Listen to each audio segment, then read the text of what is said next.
All right. I'd say it's about time.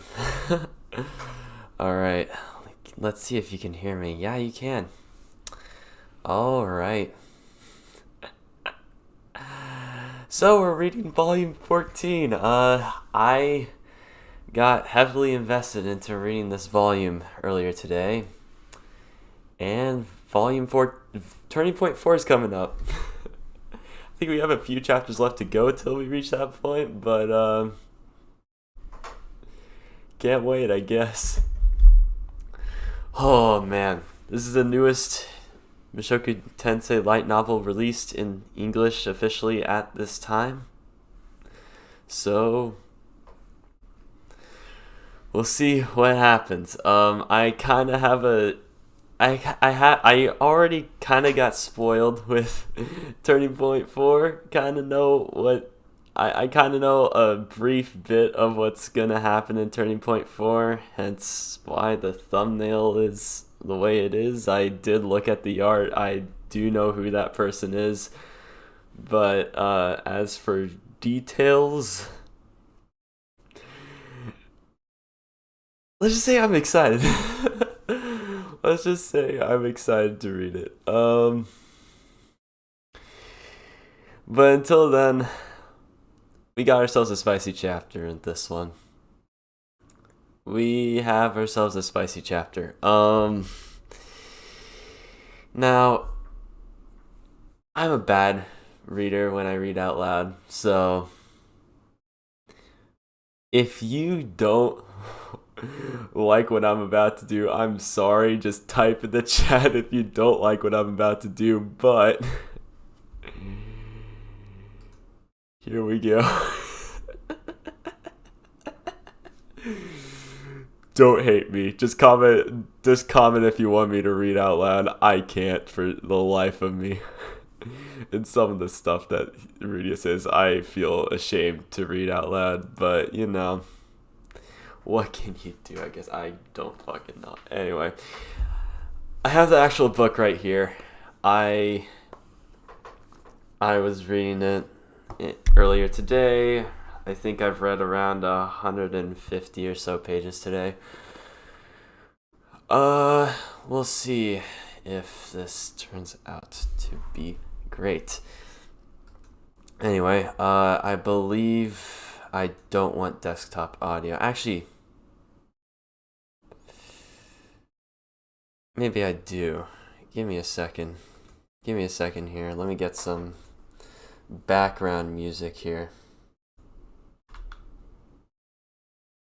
Let me get some background music here. Give me a quick sec. Ambient music, yes. All right. So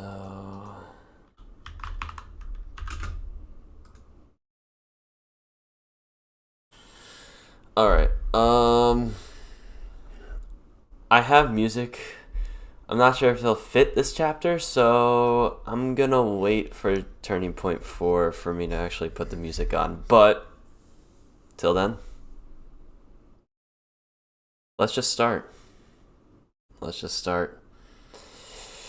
Feel free to comment and feel free to comment. The chat will be down here. So, yeah.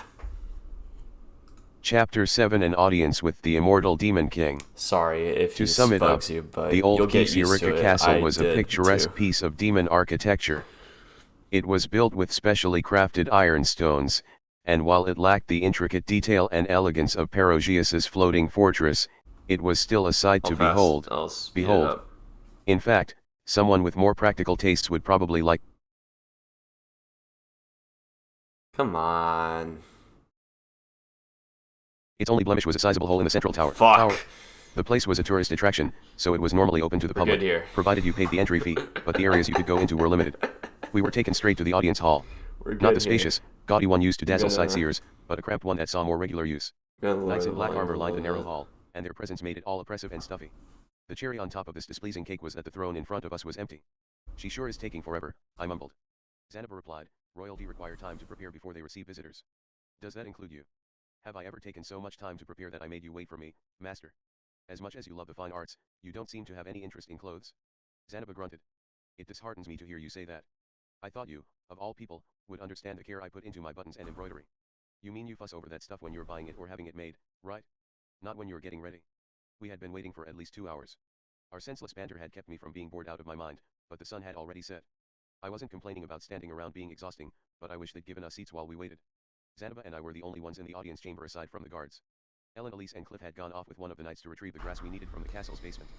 Hey, where is Lady Adolf? Is she coming? I've already... Alright, I should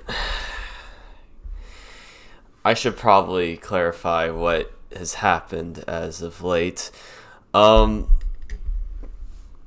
So if I remember correctly, Nanahoshi is basically super sick from a very old illness that happens to people with no mana. Of course, because a bunch of bad things happened in Nanahoshi, and she can't catch a break. And, so they decide to find that fucking... Is it the demon queen? I don't fucking... Kishirika? I don't know how to pronounce that name. But, Kishirika... You know, the demon royalty bitch. She's apparently 7,000 years old, and she's probably the only person who knows about the illness and the cure. They try looking for her in the demon continent, thinking that it'd take fucking, like, months to find her, but it barely takes much time at all, and they run into her.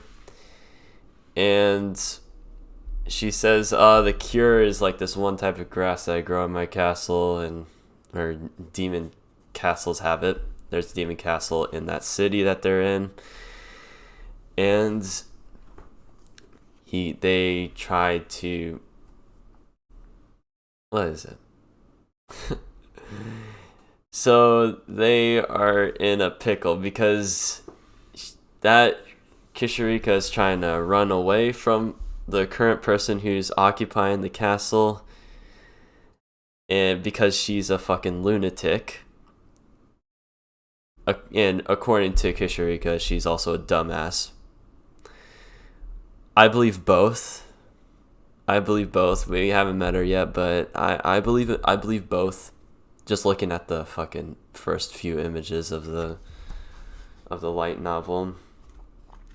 And yeah, we're about to go meet her because some knights found Kishirika when they were on the hunt looking for her.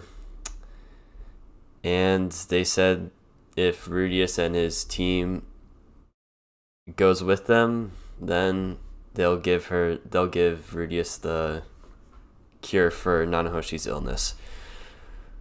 And let's just hope that what the fuck is her title? The Immortal Demon King. Let's hope the Immortal Demon King just doesn't do anything crazy. So, let's see. Told you, we sent someone to fetch her. Isn't she a bit late? Don't tell me she's outside the city. She's not the punctual type. Her sense of time doesn't work like the rest of us. Best if you give her a day's grace. Okay, but we can't just keep these people waiting around forever. You lot, shut your mouths. I overheard the knights squabbling. They were acting pretty casually. Hearing their conversation put me at ease. Suddenly, the old knight captain made his way over. She will soon be here, so please wait a bit longer. Also, I ask that you refuse any reward she offers you. Sorry, a reward. If things go south and you wind up accepting a reward from her, there'll be nothing the rest of us can do to help you. Okay. I'll keep that in mind. I nodded, genuinely intending to take his advice. I had no idea what he meant, but I had no interest in accepting any reward. I hadn't fallen so far that I would sell out Kishirika for compensation. Speaking of, said Demon Emperor was currently bound in so much rope she resembled a caterpillar as she lay there on the floor. She would be punished later. I didn't know what they had in mind as spanking. Toilet cleaning duty, but surely it wouldn't be too severe. That aside, I couldn't let my guard down. We were meeting a demon king, after all. The only high-ranking demons I knew were Kishirika and Bidigate. The two of them are always so happy-go-lucky, but I bet if you pissed them off, weird. I get the feeling it wouldn't... I read the first few chapters of Volume 1 with this read aloud shit, and they do pronounce names weirdly sometimes. Sometimes it's spot on, but other times it's not. Then again, I don't know how to pronounce some of the names in this book, so whatever. But if it bothers you, get over it, please. Please. I don't want to read this thing out loud by myself. Be that bad, actually. Move it. A voice sounded behind me. I glanced over my shoulder and saw a woman. Of everyone I'd met, she looked the most like your stereotypical demon. Her skin was a bluish black, her hair white, and her eyes blood red. She had wings like a bat, and a single, thick horn protruded from her head. Like the knights, she also wore black armor, although it was clear that hers had seen far more battle than theirs had. It was covered in scratches, and any decorative elements had long been ripped off. An enormous sword hung at her waist, one that looked far too large for her scrawny arms. Its sheath was far more extravagant than the other soldiers. She wasn't that tall, probably average height for an adult female. Taller than Ariel, but shorter than me. The most noteworthy thing about her was something else altogether. There was an aura of indescribable rage and hostility about her. If violence were a scent, she would wear it like a perfume, for it was obvious that she would use force on anyone who tried to disobey her. That reminded me of Eris. She was like a female knight, no, a knight captain, to be more accurate. It would be wise not to provoke her. Did you not hear me? I said move it, she reiterated. Oh, yes, of course. I obediently stepped out of the way. Much better. Long locks of white hair swayed behind her as she strode to the throne and spun to face us. She sat down and, having removed the sheath from her waist, slammed the sword down between her legs, taking a kingly pose. She took a deep breath and bellowed, I am Immortal Demon King Adaferito Ryback. As I tilted my head in confusion, the black-armored knights hastily removed their swords from their sheaths, raising them as a show of respect and fealty to their liege. One of them abstained, however, and approached the throne. It was the old knight captain. Lady Adolf. Why did you come in from the front entrance? How many times have I told you to enter the throne room from the back door? The reason should be obvious. I enjoy entering from the front more. Your whims should not dictate your behavior. Don't you know that the best part of challenging a demon king as a hero is being able to waltz through their throne room before engaging them in a fight? What relevance does that have? Your father was once one of the 5 great demon kings. Oh, how he would lament to see the way you behave. And not only him, what would your husband, Lord Ryback, think? Shut it already. Adolf pulled her sword from its sheath and thrust it at the old man so fast I couldn't follow her movements. The old knight captain drew his sword to parry her attack, but he wasn't quick enough. His helmet went flying as he collapsed backward. The other knights in the room rushed toward him in a panic. Stop hollering in front of our guests, snapped Adolf. My old man would be rolling in his grave. The knight captain's helmet came rolling toward me. It was cracked right down the middle. What incredible power. I bent down to pick it up, and found the inside coated in wet, sticky blood. Ugh. Wait, hold on. That means her attack actually connected with his head. Seriously. Did she actually kill him? Very well, but I still implore you to be mindful. Despite my concerns, the old knight captain peeled himself off the floor as if he was completely fine. He bowed to Adolf, wisps of smoke rising from his forehead. Looks like he's okay. Maybe he was immortal too. In fact, maybe the rest of the guards were all immortal. Glad you get it now. Alright, let's do this thing over again. As you command. Adolf returned her sword to its sheath and resumed her Highlander-like pose. One of the other knights brought the captain a new helmet, they fell into formation. Once again, they unsheathed their swords and offered them up toward their leader. I am Immortal Demon King Adaferito Ryback. Zanaba quickly took a knee and bowed his head, so I followed suit. I knew nothing about this type of etiquette and assumed I should just follow his example. First, allow me to thank you. We were able to catch this idiot thanks to you. Adolf turned her gaze toward Kisirika. Our demon emperor was rolled up like a burrito. She looked resigned, as if she'd completely given up hope. I almost felt bad for her. We'd essentially spat on her after she helped us and gave us the answers we sought. Still, it was a necessary evil. We had our own objectives to fulfill. We had no references for her, so our search for it dragged on. You did well to find her for us. Ah, so it was just as I suspected. Lady Adolf was loose with the details when she had that sketch made. Also, Adolf continued posing as she stared off into the distance. Her voice trailed off, and she remained completely silent. 5 minutes passed with her frozen in place like that. Did her engine give out or something? More, what was it I was supposed to say next? A reward. You were going to give them a reward. Apparently, the old knight captain's name was More. Something about that name made me picture a guy smiling maniacally. Like moo hoo ha ha. Yes. I do need to give them a reward, Adolf mumbled to herself. No, that's not necessary. I recited the line I'd mentally prepared after Moore's advice. I assumed this was a formality. That was probably why he suggested I turn her down. Adolf stomped her foot. Are you saying you don't want my reward? She glared at me, her eyes murderous. My legs began quaking. The enmity she exuded was no joke. It was on a completely different level from Linnea's and Persine's. It was the same animosity in Rudyard's eyes when he glared at me. And no, I'd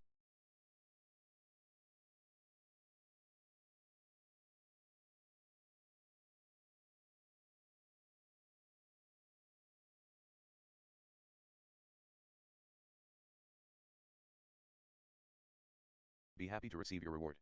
It was better not to defy someone like her. If she wanted to insist on giving us something, it was better to just take it. Yep, that's all I can do. Moore had advised against this, but if the alternative was to intentionally piss her off, it was probably better to give in. I cleared my throat and asked, if you don't mind me asking, what is it you intend to give us? Adolf's eyes narrowed, a satisfied grin stretching across her face. Power. Power, huh? Power. Well, I would be lying if I said I didn't want that. If that was what she was offering, it was worth taking. Okay, but Mr. Moore told us we were better off not accepting it. Maybe I should just call the whole thing off and tell her he already agreed to give us some of those leaves in the castle's basement, so we'll just take that and go home. I grant you the privilege of joining my personal guard so that you can train your bodies. You would. Huh? So she wasn't going to just put her hand to my head and awaken some latent power in me, or grant me a demon. I just realized I muted myself during that. Okay. Well, I was initially thinking that this was a trap, like not accepting the gift was a trap. And now it says that the reward is, yo, you get to work with me.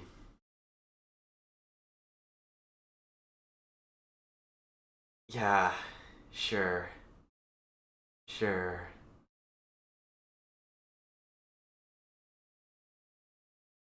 Oh my gosh, fucking hell. You better not accept that fucking gift. I like Kisirika had. You look pretty puny. But hey, 10 years of my training will bring you up to snuff. That's right, for a whole decade I will go without rest to help you temper your body. Well, what do you think? It's a great honor, isn't it? 10 years without any breaks?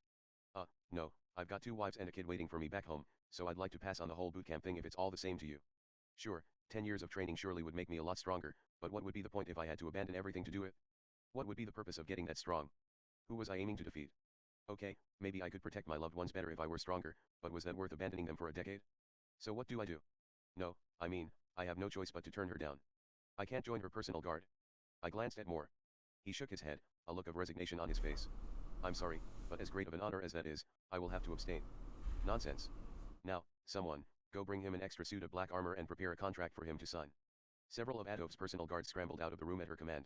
I am giving you the best armor, the best training, and allowing you to enter the most renowned guard in the whole of the demon continent. There is no greater honor. You won't be able to oppose me once you sign the contract. Not that you would try anyway, I'm sure, even without such a formality. In fact, you must be overjoyed right now. I wasn't the least bit overjoyed. Still, of all the high-ranking demons I'd met, she sounded the most like a demon king. In a strange way, I was glad to have the opportunity to meet her. Maybe I wasn't the only one she had offered this reward to, either. Perhaps others in her guard had also been forced into a contract. I am terribly sorry, I said, but I have a family waiting at home. I can't just leave them for 10 years. I don't see the problem. I haven't seen my son once in the last 100 years. Trust me, no news is good news. It's proof that they're still alive. What? She's a fucking dumbass. She wanted me to do the same to my family for a decade. Heck no. But 10 years is an incredibly long time for a human. Plus, I promised my family I would go back, and... Veins were twitching in her forehead. She was starting to lose her temper. Just beat her ass, Rudius. Holy shit. As soon as possible and get back home. Besides, I have so many other things to do right now. I can't just stay here and hoard power for myself. Shut up. Adolf snapped so loudly it echoed against the walls. Oh, boy, that was mildly terrifying. Okay, no, it was just plain terrifying. What's wrong with her? What is she yelling at me for? Are you going to enter my personal guard or not? Quit playing word games and answer. I am not going to. She froze in place. Her entire face turned red as her expression contorted. Why? Why would you refuse me? Didn't I literally list all the reasons? Now was a good time to leave things to Zanaba.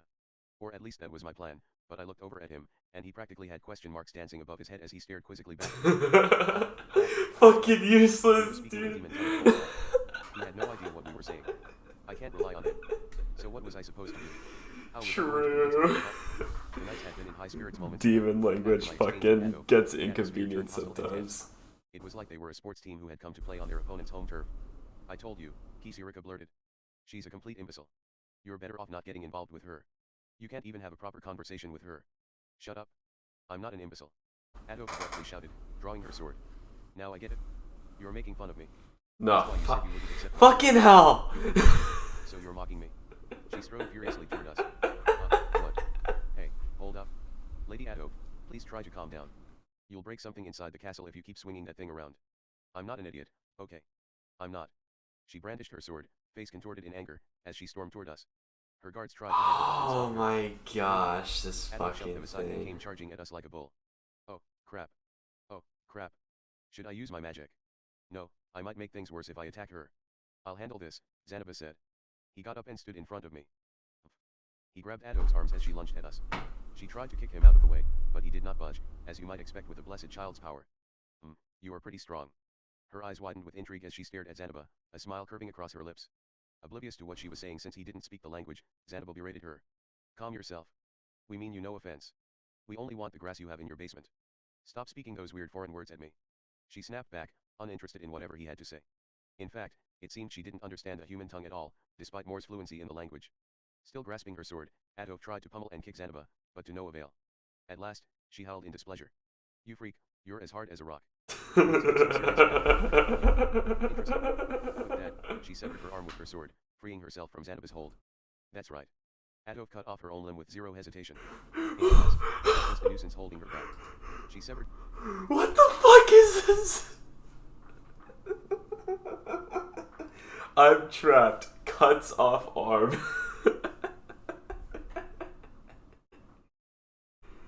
What the fuck, dude? What the fuck?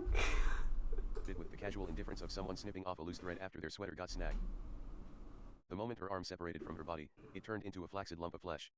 Zanaba let go and it thudded wetly against the floor. Seconds later, it crawled toward Adolf and reconnected itself to her body. Moments later... I mean, I knew that was gonna happen, but still. The wound healed without leaving so much as a scratch behind. Fine, then. I will give you my full introduction. I am Immortal Demon King Adafaradov Ryback, wife of Kalman Ryback, the founder of the North God sword style. I'll show you what the style truly looks like when used in combat. She lifted her blade high into the air. Zanaba stood with his fists balled, as if he planned to take her on unarmed. A tremor ran down my spine. Something told me this wasn't going to end well. As in, Zanaba could die. Blessed child, Zanaba wasn't impervious to injury. For example, I managed to scratch even the dragon god Orsted with my magic, powerful as he was. There were no absolutes in this world. Zanaba, for instance, was weak to fire. Also, while he might be resistant to physical attacks, that didn't mean they couldn't injure him. Ugh. I immediately started pouring my mana into a spell, intending to make it as fast and dense as possible. Casting stone cannon would take too long, unfortunately, but I had more experience using magic now than I did before. Fwahahaha. Now die. This is the North God style's ultimate. Electric. Purple lightning shot from my prosthetic arm. It crackled through the air, flashing so bright that we were momentarily blinded. Ugya. Adolf was struck backward. Oh, the read aloud. Ugya. Ugya. Fuck! Fuck! Shit! Fuck you!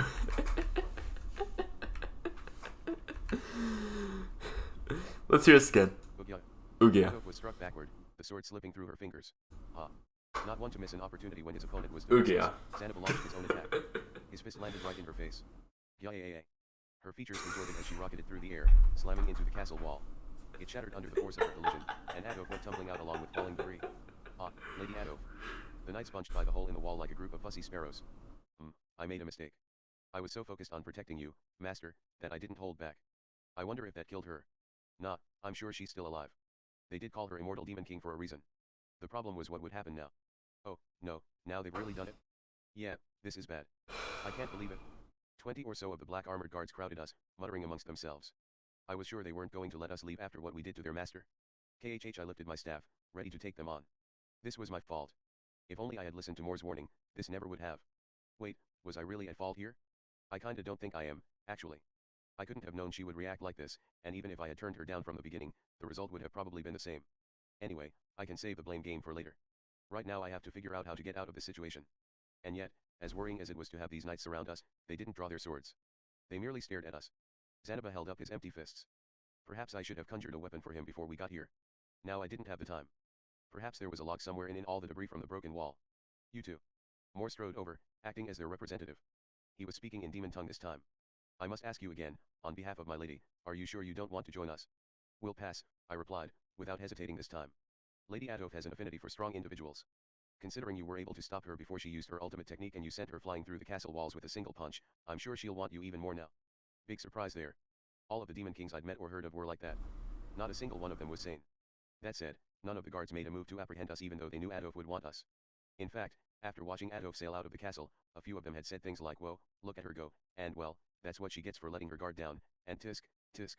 Moore said, we, of her personal guard, Don't make a move unless ordered. However, once she gives us a command, we won't be able to let you go. At that, several of the guards gave us sharp looks. I wasn't about to mock them for not acting until ordered to do so. If anything, I was grateful. What will happen if she catches us? I asked. She will challenge you to a duel, I'm sure. I frowned, confused. Dude, easy fucking clap, dude. Rudy's can fucking beat that shit up. Once that's done, you will never be able to defy her again. And, how long does this contract last for? Until you die, of course. I swallowed hard, loud enough for those around me to hear. Although you can have 2 years off every 10 years. Breaking that into smaller numbers meant it was essentially 1 day off every 5 days. But why did that feel so underwhelming? The majority of her guard are here because they want to be, but there are many who were forcibly conscripted. In particular, many of the humans among us lament their fate. Even we feel sympathy for them. Several knights lowered their gazes. Apparently, many of them had faced our dilemma and been forced into a contract with Adolf. She called it a reward, but it was basically a contract of slavery. So that's why he said not to accept her reward. I wish he had given me more details beforehand. No, it was my fault for not asking for clarification. There I was thinking we couldn't let our guard down, and it was me who did, in the end. So. I licked my lips. What happens if we win this duel? Oh, you really think you can win? In the past 5,000 years, not a single person has beaten our master outside of North God Kalman and Demon God Laplace. You really think you can best her? Yeah, probably not. They called her Immortal and she probably had as much stamina as Badigati. To make things worse, she seemed far more skilled at battle than he was. Badigati wasn't an acolyte of the North God sword style, at least not when the two of us sparred. What happens if the duel ends in a draw? If she deems you an enemy, she'll challenge you again. If she sees you as an ally, she'll recognize you as an equal. I wondered how she'd feel in my case. Knowing my luck, she'd probably challenge me again. It was pretty clear that she saw me as an enemy. And if she kept dueling me over and over again, I was bound to lose eventually. So what should I? Run. Moore didn't mince words. Right now, your friends should be finished gathering the Saka's grass. There's a tunnel below the castle that will lead you outside of town, so you can use that to flee. The other knights chimed in. Please, don't end up the same way I did. Hey, if you happen to go to the holy country of Millis, idiot, you'll be able to go back to yourself after 3 years of service. Yeah, but still. More pained voices joined the chorus. Everyone just feels bad for Rudius. It's just like, I'm sorry, dude. Like, the best he can do is run at this point. This has happened so many times. That's probably what's happening right now. We had our hands full with our own problems right now. Grateful for their willingness to let us go, I started toward the door. But I paused when I caught sight of Kisirika in my periphery. She stared at me pleadingly. After all that happened, the two of us were now fellow runaways. You don't mind if I take Lady Kisirika with me, do you? Well, our job was only to catch her the first time, so go ahead. So they were willing to turn the blind. They're the worst knights of all time. I wondered if they would get punished for this. The worst guards of all time. I used my magic to burn through the ropes binding Kisirika and released her. Much appreciated. You have my gratitude. After that, we fled the throne room. We rendezvoused with Ellen, Elise, and Cliff inside the castle. They both had backpacks full of tea leaves as well as potted plants in each arm. The leaves were a yellow ochre color, and they looked like shriveled aloe vera. They said these plants are vulnerable to sunlight, so we'll need to grow them underground.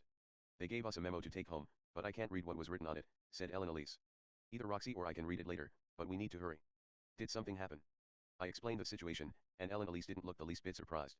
I've heard something about this. Kisirika gifts demon eyes, Badigati gifts knowledge, and Adafaradov gifts power or something like that. You should have told me, I grumbled. I don't speak demon tongue. You should have interpreted properly for us. She had me there. I hadn't explained things to the rest of them well. In my defense, I wasn't a licensed interpreter, so I hardly knew what I was doing. We don't have time to stand around and bicker. Let's get a move on.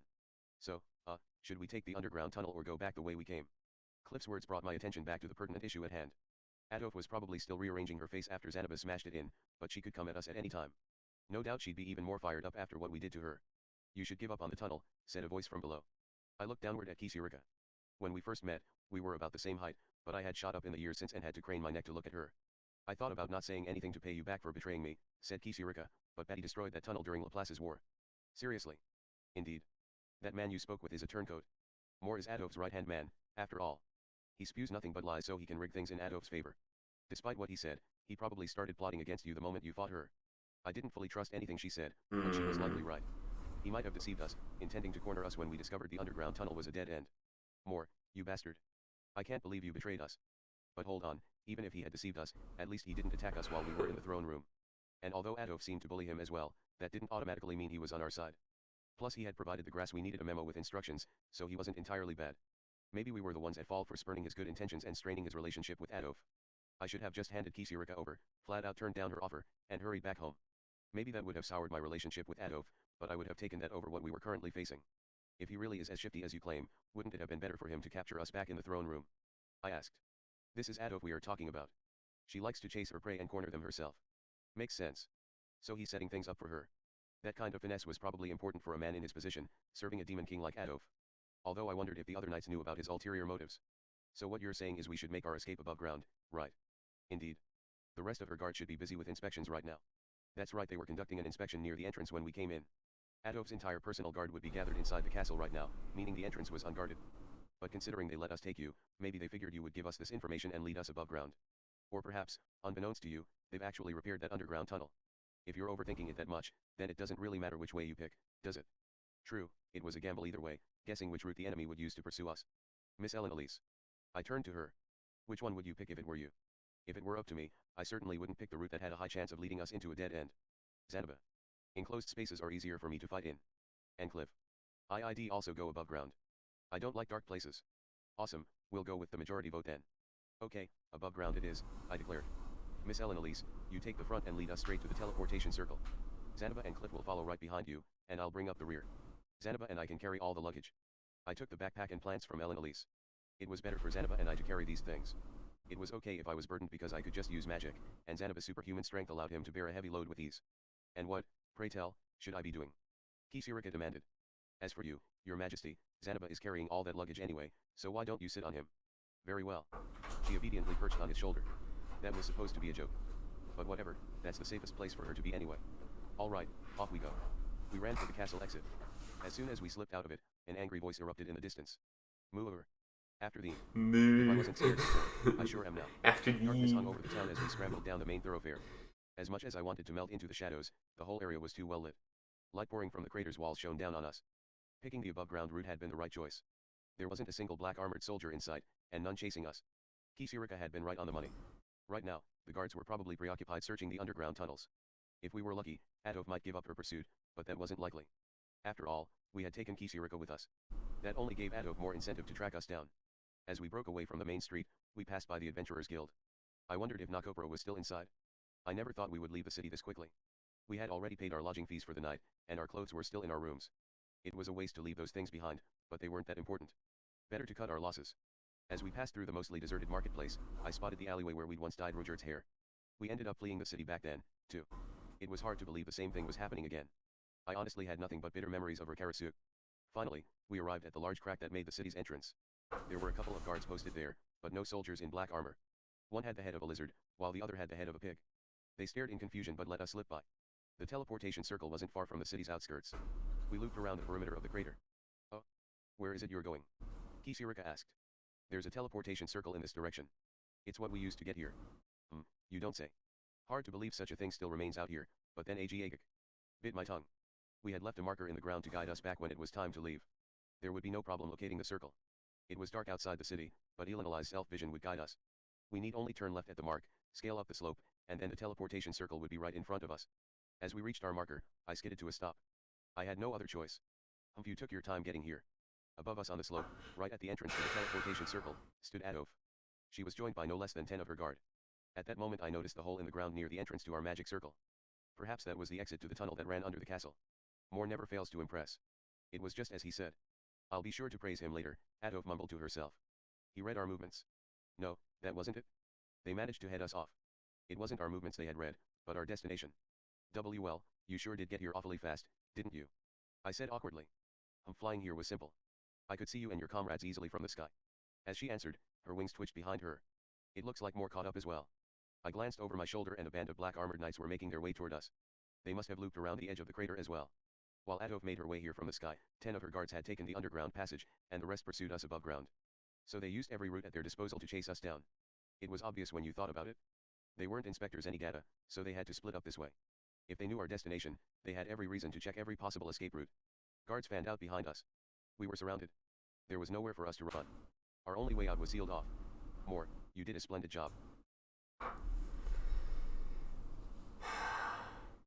Bruh. Just bruh, like, come on. Everything went the way you said it would, said Adolf. If you're that pleased, I hope you'll hold up your end and do as I asked you. No, Adolf's response was curt as she lifted a hand. At her gesture, the other knights drew their swords. Now, then. The Demon King stepped toward us and unsheathed her own weapon. As she towered above us on the slope, she pointed her blade at me and said, Fuhahaha. I am Immortal Demon King Adaferatov Ryback. If you best me, I will declare you a hero. If you lose, you will be my puppet until the day you breathe your last. The smile on her face was savage, and a stifling aura of bloodlust wafted off her. Despite being shorter than me, she looked like a 5-meter tall titan right now. Sorry, Sylpha. I might not be able to make it back home after all. Chapter 8 Showdown with the Immortal Demon King. Immortal Demon King Adaferatov was incredibly famous.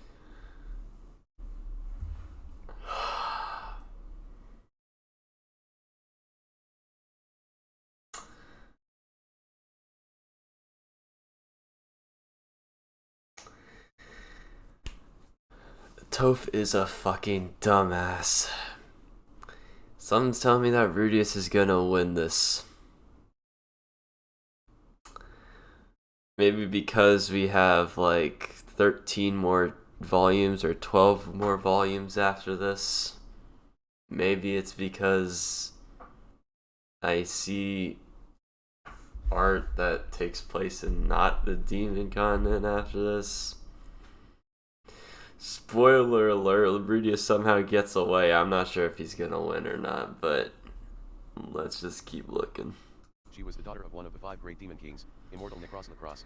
By the way, I thought Moore was gonna be like the worst fucking knight of all time. Apparently he's fucking brilliant.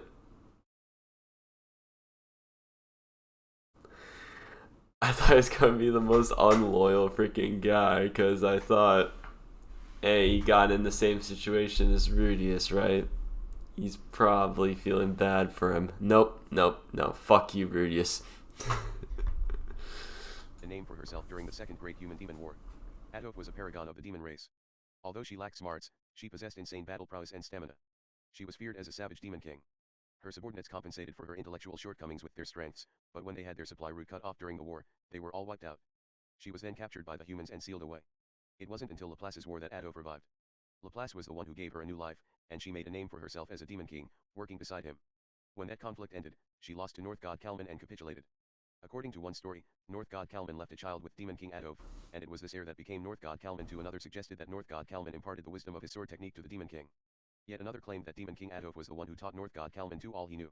If any of these stories were to be believed, then Adolf was a battle-worn veteran who had directly passed on the techniques of the North God founder. On top of that, her body was also immortal. Fighting a woman like that would be a fool's errand. Adolf stood before us with her retinue of black armored soldiers. Our escape route was sealed off. Based on her expression, she was raring to go, and she had her blade out, ready for the fight.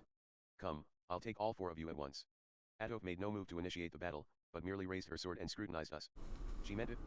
With the power at her disposal, she was perfectly capable of overpowering us before we could react, but she didn't. You won't catch me off guard this time, she warned. I pick up on things quickly. Fire blazed in her eyes as she glanced between Zanaba and me. This time, she was fully alert, ready for Zanaba's inhuman strength and my electrical magic. Our previous attacks had left no signs of damage. Zanaba had practically smashed her skull in, but her head was perfectly intact now. However, her vigilance indicated our efforts had been effective enough. Go on. Try it again. This time, I'll shake it off. She seemed confident. I had a feeling she would evade our attacks.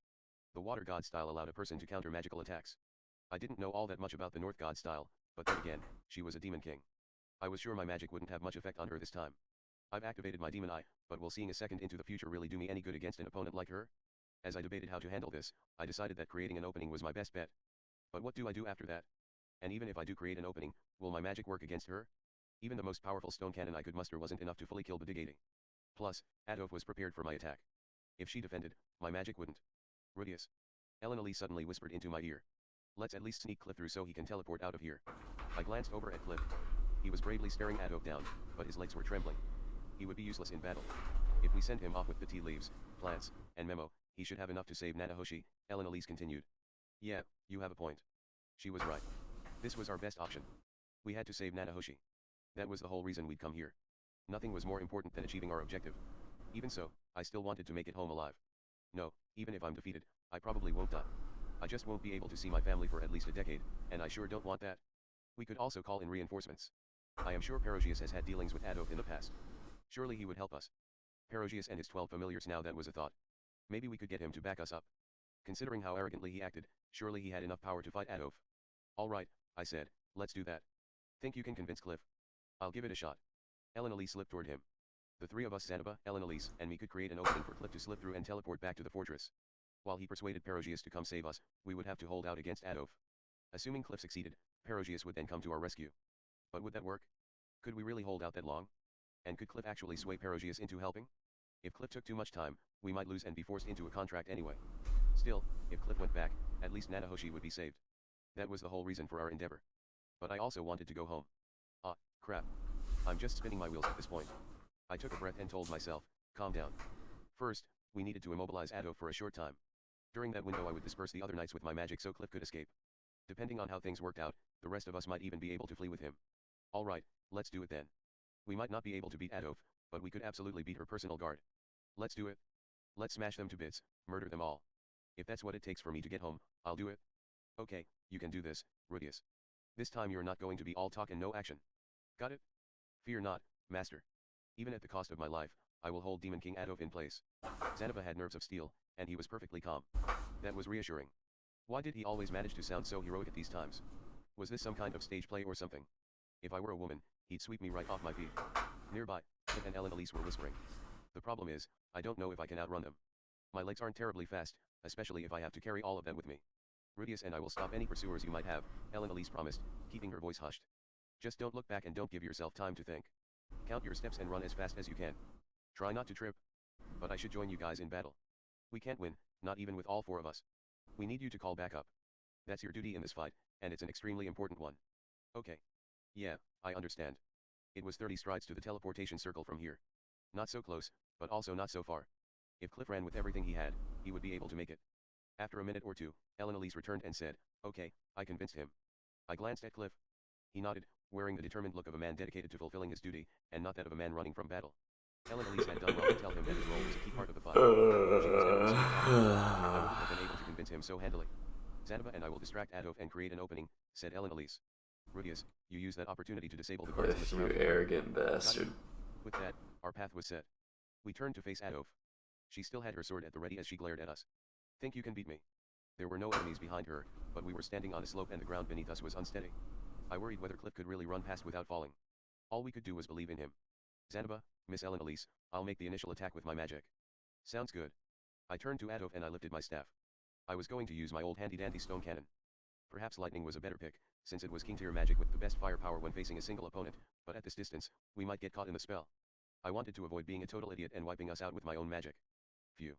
I exhaled before concentrating my mana into the staff. Adolf stood still.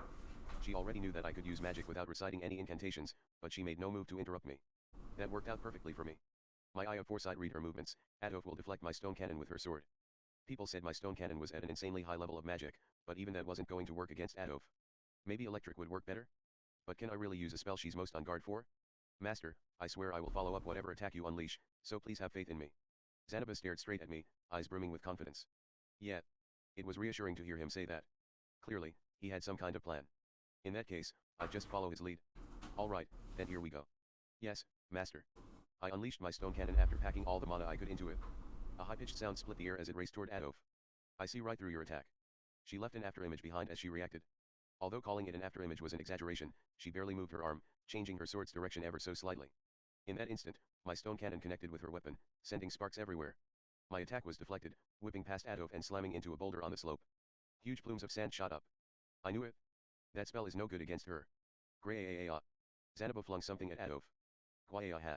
The thing he threw screamed as it launched toward Adolf. The latter happily readied her sword to cut it down. Your attacks are futiha. Just as Adolf was about to cut right through the projectile, she froze. A second later, it smacked her right in the face. Fwa. Oof. Kisirika was glued to Adolf's face.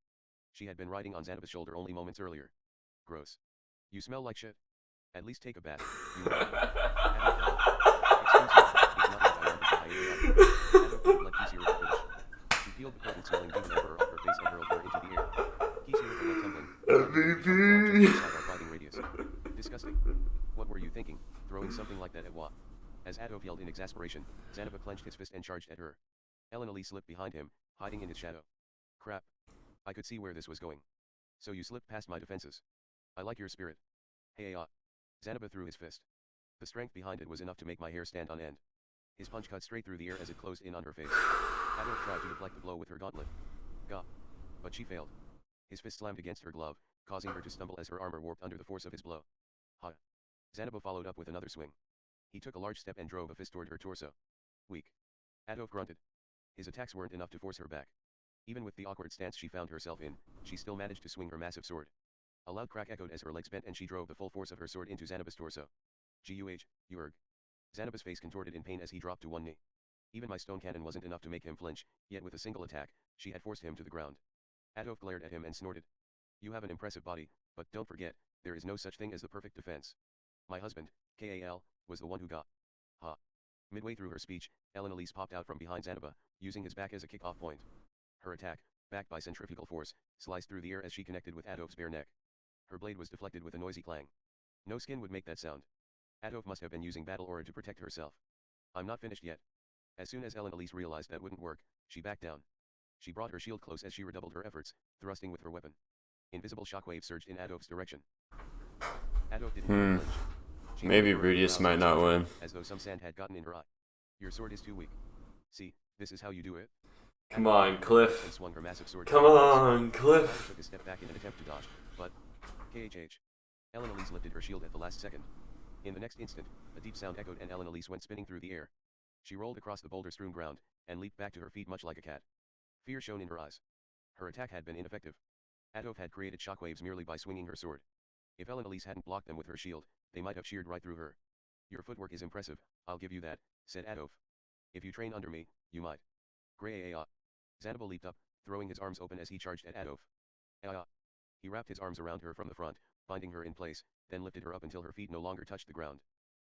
You bastard, have you no shame? Putting your arms around me like, guh. His arms were like a vice squeezing her. Black blood came gushing out of Adolf's mouth. Apparently, this kind of attack was effective. Well, she was still an immortal demon king. Whatever damage she sustained would surely be temporary. Master, no.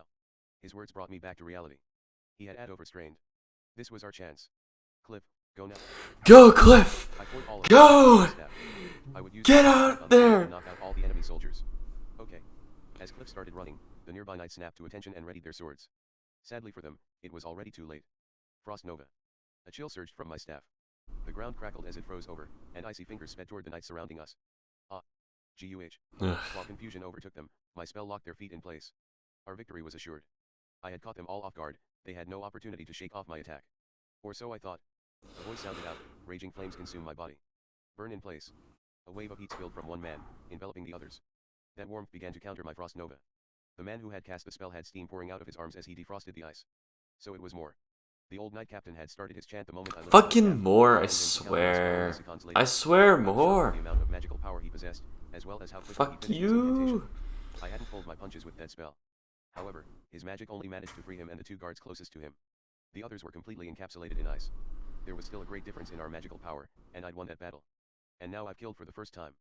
I'm impressed at how much magical power you possess, being able to freeze all of us. Everyone, recite the incantation for burn in place. As you command. Fire spirit who presides over all things between heaven and earth. As more shouted, the other shoulders began to chant the spell from within the ice they were trapped in. They're not dead. None of them died. It had to be the armor. Perhaps it gave them natural resistance to water magic. Well, crap. Grr. Adolf snarled as Cliff slipped past her more, don't let him get away. Understood. At Adolf's command, Moore sprang into action. A few seconds later, the two other knights closest to him managed to defrost their icy prisons and rush after him. As if I'd let you get past. Elise started out in front of the two, cutting off their path. Rudius. You take him. Moore chased after Cliff without a single glance backward. He moved quickly for a man in armor. Meanwhile, Cliff was shouldering a huge load. There were only about 7 steps between them. I turned my staff toward Moore. Stone cannon. Moore will use earth wall to try to block my stone cannon. No problem. I could still do this. I poured all the mana I could into my staff and unleashed my spell. Earths, God. As Moore continued running, he threw his hand toward me as he tried to recite his incantation, but my stone cannon blasted right through his arm like some kind of laser. His appendage, along with the armor that covered it, went spinning through the air. The loss of that limb did cause him to stumble, but he didn't give up his pursuit. Bestow upon me thy power, water spirits. Deep mist. Moore recited another spell, creating a mist that wrapped all around him. He intended to use that as a smoke screen to dodge my stone cannon, apparently. Still, he can pull off those incantations pretty quick. He's learned to reduce his chants considerably, much like Roxy. Wind blast. The gust I unleashed dispersed the mist, but Moore remained undeterred. He showed no signs of losing his focus as he pursued Cliff. Perhaps that black armor of his also provided resistance against wind spells, too. Now what? There was only a short distance separating him from Cliff. I didn't have many more chances left. As I was racking my brain for ideas, Ah, foresight puns. told me what was going to happen next. Any More is going to more stand down the chances spell as it left? continues to chase after Cliff. Spirits of the barren lands, answer my call and deliver unto me. Disturb magic. I'd practiced this with Sylphie innumerable times. The magic shot straight toward Moore and interrupted the spell he'd been trying to cast. Impossible. Disturb magic. Surprised, Moore dropped his gaze to his hand. Even so, he kept running. There were only 5 steps between him and Cliff now. Quagmire. In quick succession, I launched another spell at him with my left hand in order to cut off his path. Using the magic I was most accustomed to was a good call. My opponent might be a veteran, but the battle skills I had cultivated over the years still worked against them. Plus, I had gone through simulations such as this when I was practicing. Grr. The ground between Cliff and Moore turned swamp-like. The mud had the consistency of glue, clinging to Moore's feet. Although it seemed that would be enough to stop him. Unknown God, answer my call and raise the earth up toward the heavens. Earth lands. Moore launched a spell at his feet. A block of land rose up, and he used it as a kickoff point to fly over my quagmire. KHH. He wouldn't stop. He just kept moving. Everything I threw at him, he countered or resisted. So these are the abilities of a veteran mage. Rudius, help Cliff. Hurry. Ellen Elise called from behind me. I know. I shot her a brief glance. She was locked in battle with the soldiers that had been standing next to Moore. It was 2 against 1. She wasn't their target, but it was all Ellen Elise could do to keep them preoccupied. Release me, damn it. Right now. Don't you have any shame as a man? Stop clinging to me. Let's at least trade fists. Adolf roared. Zanaba replied, even if you kill me, I won't let you go. Adolf had already headbutted him. He kept a vice grip on her even as blood poured from his forehead. Meanwhile, the other knights were slowly defrosting themselves. Steam was filling the area. KHH. What could I do to throw Moore off his pursuit? He was strong, and he had way more experience in battling with magic. Normal spells hadn't worked against him. Should I launch something more powerful at him? No, even if a powerful spell stopped Moore, it would be pointless if Cliff got caught in the blast. Plus, Moore was insanely good at responding to whatever I threw at him, and he had that stupid armor, too. That was when I realized that the ground beneath me was wet, a result of the frost nova I had used moments ago. The soldiers had used burn in place to melt the ice I'd made, and now the ground was puddled with it. Moore was no exception, having been the first to defrost himself. Of course, Ellen Elise and I also had water at our feet. If Adolf had never seen that type of magic before, then surely Moore hadn't either. No matter how experienced he was, he wouldn't be able to counter a spell he had never seen before. Although if I used it, all of us, Ellen Elise, Zanaba, and myself included, would get hit by it. Only Cliff would remain unscathed. He was outside my spell's radius. He would be fine. I made my choice in that instant. No hesitation. Electric. I poured enough mana into the spell to stun everyone without killing them. Electricity shot from my hand. It crackled through the air as it enveloped the area before striking the ground. It conducted through the water and hit everyone in the vicinity. Smoke rose from the black armored knights as they collapsed. I can't get over the read out loud stuff. Zanaba, Adolf, the other soldiers, Moore, and myself. Ugh. Gat. It went right through my body, shooting down my spine and joints. Every part of me seemed to bend in the wrong direction. I hadn't used enough mana to kill, so I knew I'd make it out of this alive. But that didn't stop the darkness from swallowing my vision as I lost consciousness. When I came to, I was sprawled on the ground. I remembered fainting, but it hadn't lasted more than 2 seconds. My entire body was paralyzed. At least I had my vision. What happened to Cliff? I lifted my head. Moore was on his knees, smoking rising from the cracks of his armor. He had one hand stretched toward Cliff, and I could faintly hear him mumbling what I assumed was an incantation. I need to use disturb magic. No, I won't make it in time. I concentrated mana into my left arm. Even if my right one was numb from the shock, my prosthetic hand could still move. I unfurled my fingers and launched a spell from my palm. Windbind. Moore grunted. Arm, absorb. The air whip that Moore conjured disappeared in an instant. What? Moore's head jerked in my direction. I couldn't see his expression through his helmet, but his surprise was clear. Cliff never glanced back.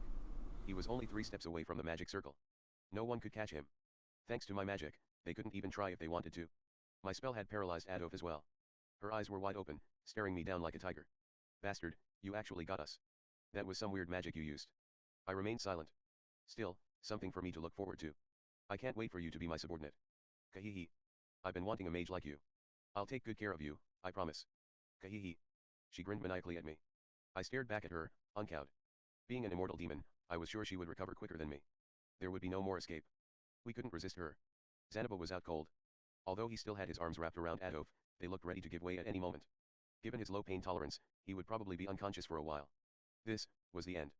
I looked at Ellen Elise. Her whole body was trembling as she tried to get to her feet.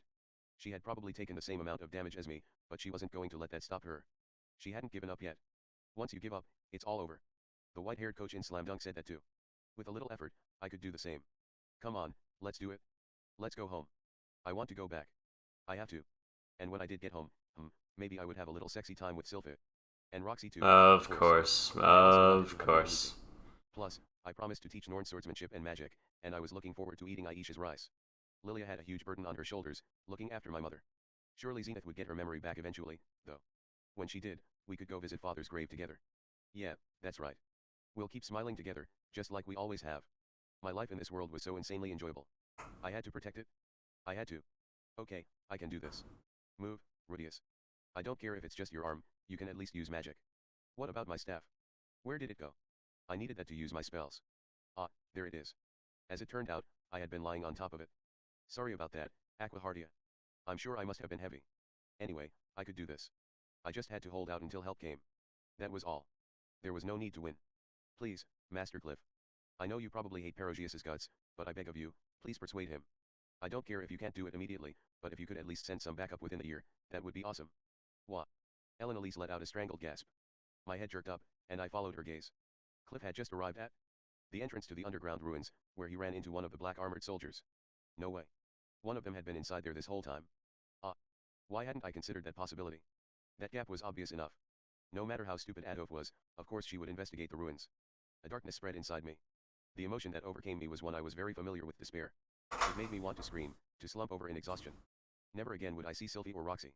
Instead, I would have to train with that idiot of a demon king until the day I died. As I resigned myself to my fate, all the strength in my body left me. At that moment, a surprised voice cried out. What? It wasn't me. It wasn't Elise or Zanaba. It wasn't more, either. It was Adolf. She was the one gasping as she stared in Cliff's direction. Ah, Lady Adolf. The armored knight pushed past Cliff, hobbling onto the slope. Something about him was strange.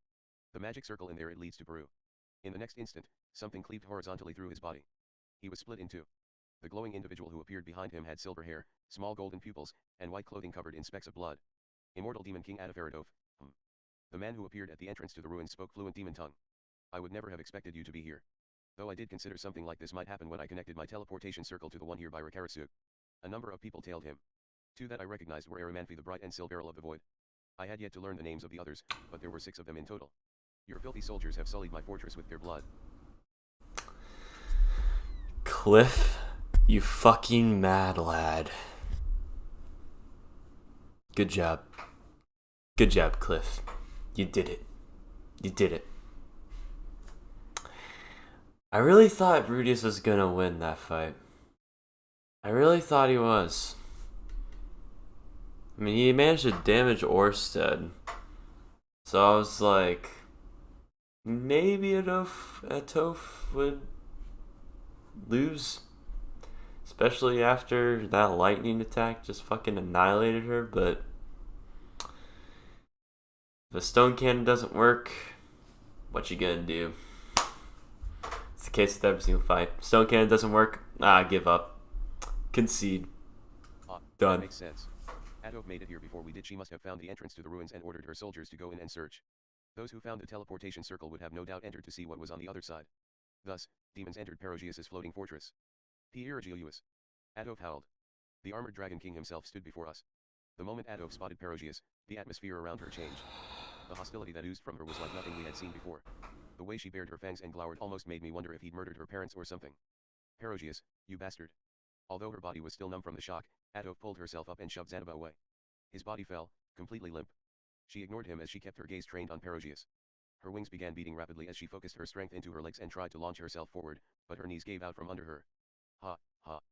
Perogius stared back, lips cracked in a delighted smile. Oh. This is quite the pleasant surprise, Adafaradov. Did you let your guard down again? That does seem to be something your immortal demon tribe is prone to. So these people, they were your minions, huh? This underhanded trick of yours.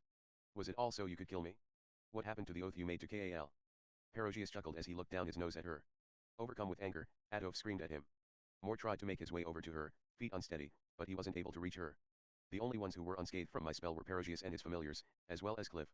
The way Perogius regarded Adolf was like a tiger fixed on its favorite prey. Don't misunderstand, he said. These people wanted to save their friend, so they requested my help. That is all. Don't you dare lie to me. Great. I'll keep the promise I made to Kal. He was my best friend. The two of you may have been friends, but I still hate your guts.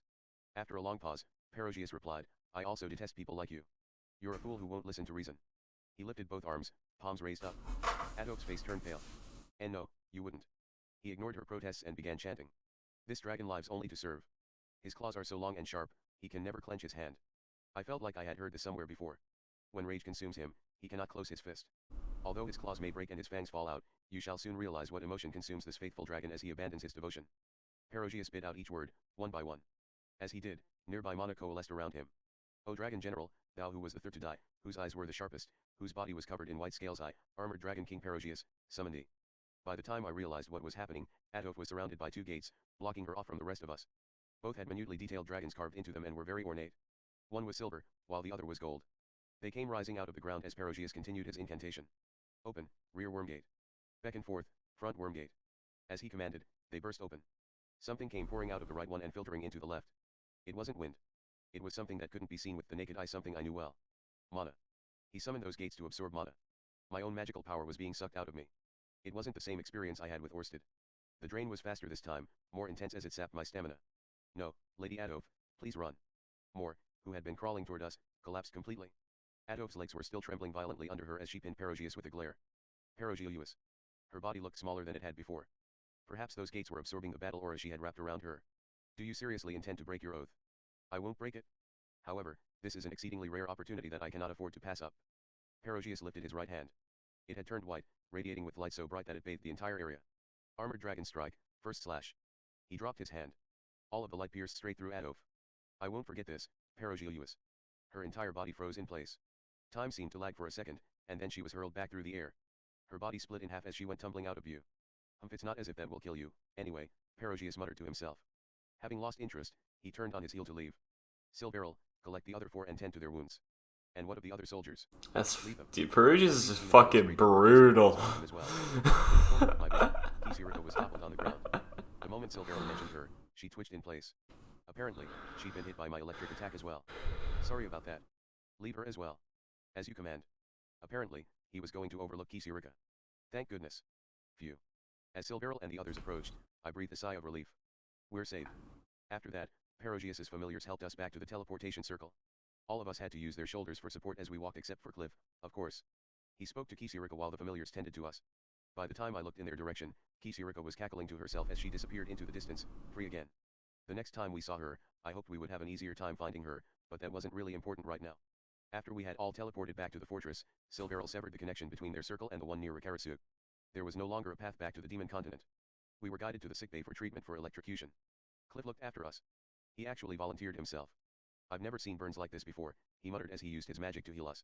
While our wounds weren't life-threatening, the burns had penetrated deeply enough to permanently damage our bodies if we didn't receive treatment. I felt guilty for wounding Ellen, Elise and Xanadu that badly, but if I hadn't, we wouldn't have disabled that immortal demon king. Cliff was particularly careful as he healed Ellen Elise's wounds. He was probably worried about residual scarring. For her part, Ellen Elise found his concern so endearing that as soon as he was finished treating her, she carried him off somewhere. Xanadu remained unconscious even after being healed. He really saved my skin back there. No amount of gratitude could fully repay him for that. As priceless as friendship was, I had to thank him for all he did. I would be sure to convey my appreciation when he woke up. Once I was fully healed and could move again, I went to see Sylpha. She was lying in bed, reading a book, but when I entered, she looked up and tilted her head. What's wrong? Without answering, I silently slid into bed and wrapped my arms around her. She let out a cry of surprise, which stabbed me in the heart. It felt like rejection. Although hurt by that, I still hugged her tight. Adolf's laughter still lingered in my ears, as did the despair I'd felt when my entire body was so numb, I couldn't move. I knew I wasn't going to die in that fight. Adolf was holding back, and even her knights hadn't come at us with their full power.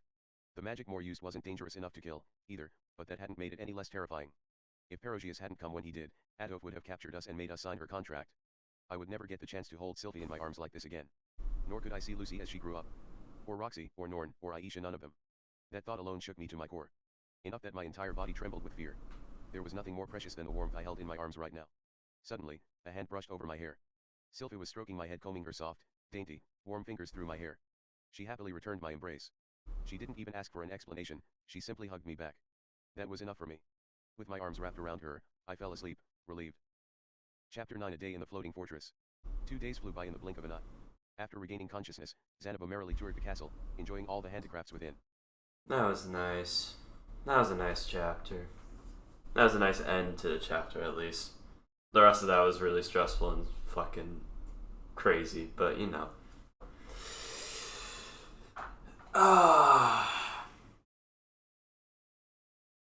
Well, she was a lot more powerful than I thought. I thought she was just gonna be fucking weak as shit, but just immortal, so she just constantly fights and gets up over and over and over again, but you know.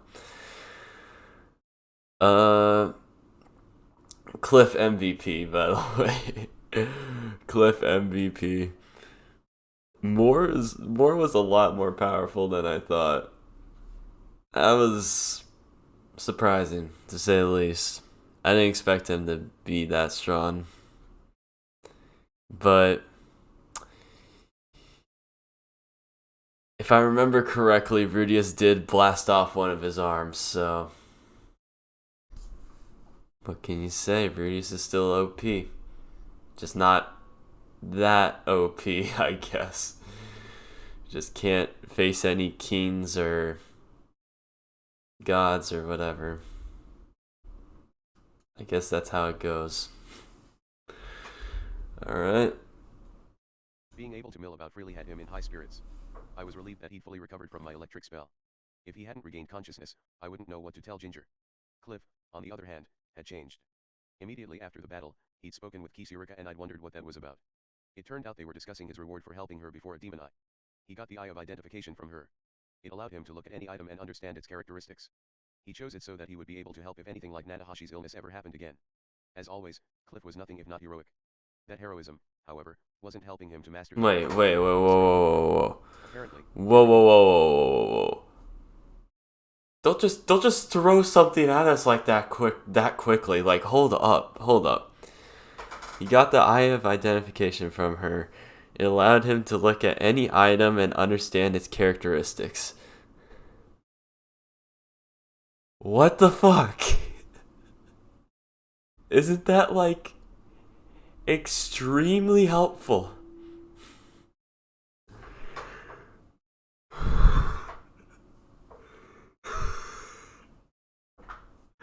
What? Just go through that within like a fucking paragraph or something. What the fuck is this shit? Oh my gosh. You gotta be fucking kidding me with this shit. Oh my gosh. He looked at Kane with a name tag. Fuck. The whole world was flooded with text. He couldn't walk around without Ellen Elise guiding him by the hand. I was sure he would master it eventually. When he did, people would surely call him Cliff the Wise. Until then, he'd probably have to wear an eye patch. Next was Natashi. We decocted the tea leaves we brought back from the demon continent and had her drink the tonic. Not too long after, Nanahoshi began complaining that she had to use the restroom. Yuruzu helped her to the sickbay, and, well, to preserve her honor, I'll spare you the details. Let's just say she was on the mend. How are you feeling otherwise? I asked. Nanahoshi was still bedridden. Her complexion had improved considerably, but the fatigue still remained. She'd also lost a lot of weight. It looks like a picture's coming up. A picture! Leaving nothing but a skeleton behind. I'm feeling quite a bit better. To be on the safe side. No. You ain't doing that to us. There you go. Don't fucking skip that picture, I swear. Don't you dare fucking skip that picture. How dare you? How dare you? She says she's feeling quite better. And then you skip this picture. Read aloud, bot. Fuck you. Oh my gosh.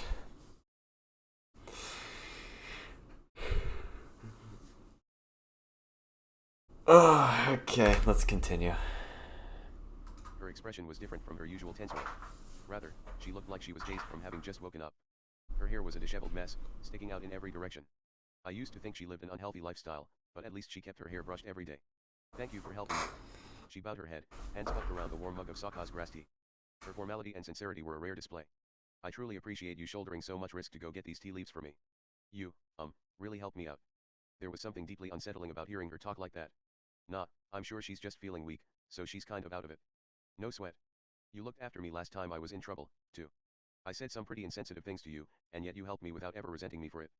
I don't even know how to begin to thank you. She gave me an apologetic look. I'd never witnessed Nanahoshi acting so politely.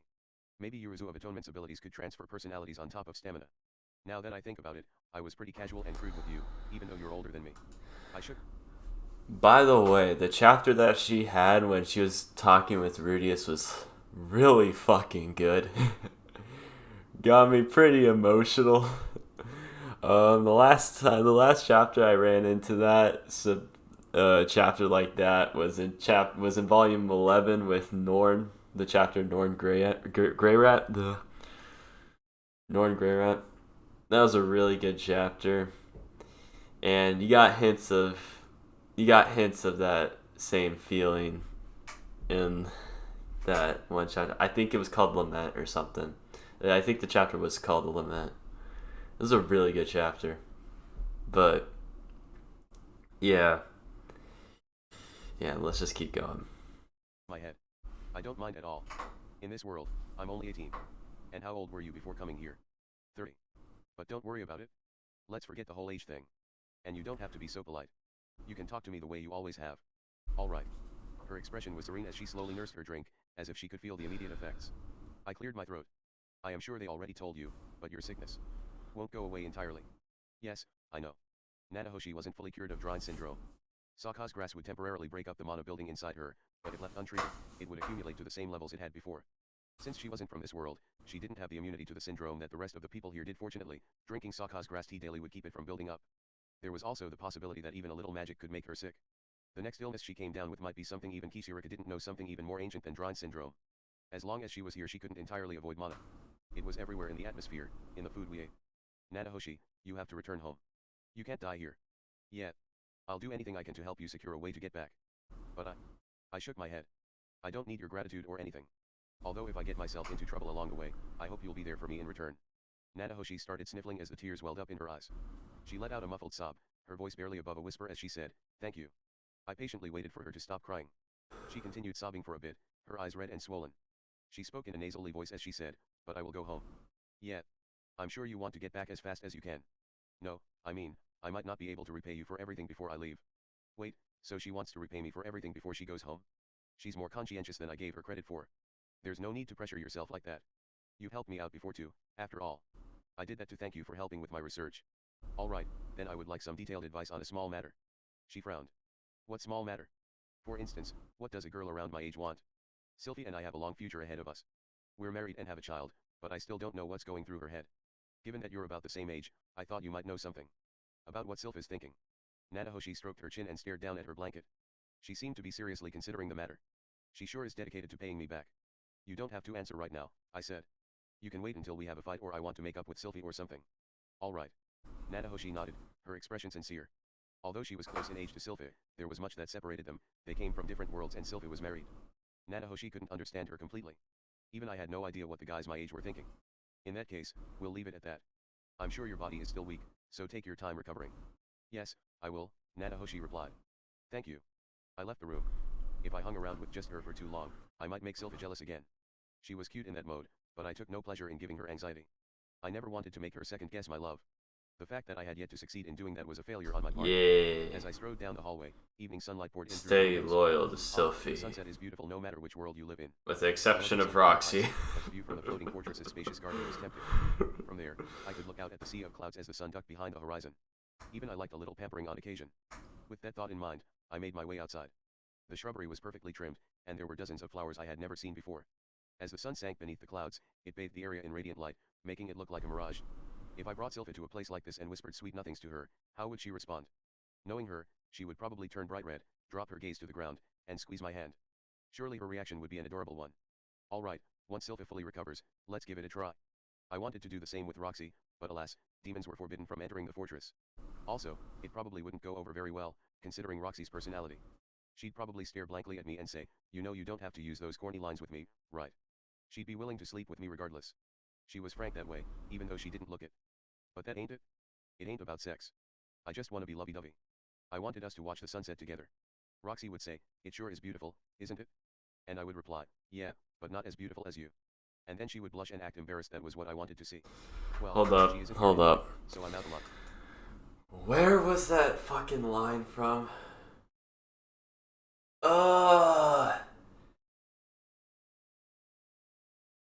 Fuck. No, I remember now. I'm pretty sure it was from Persona. Which Persona? I forgot. Something. Fuck. Was it Futaba who said that? I think Futaba said something like that.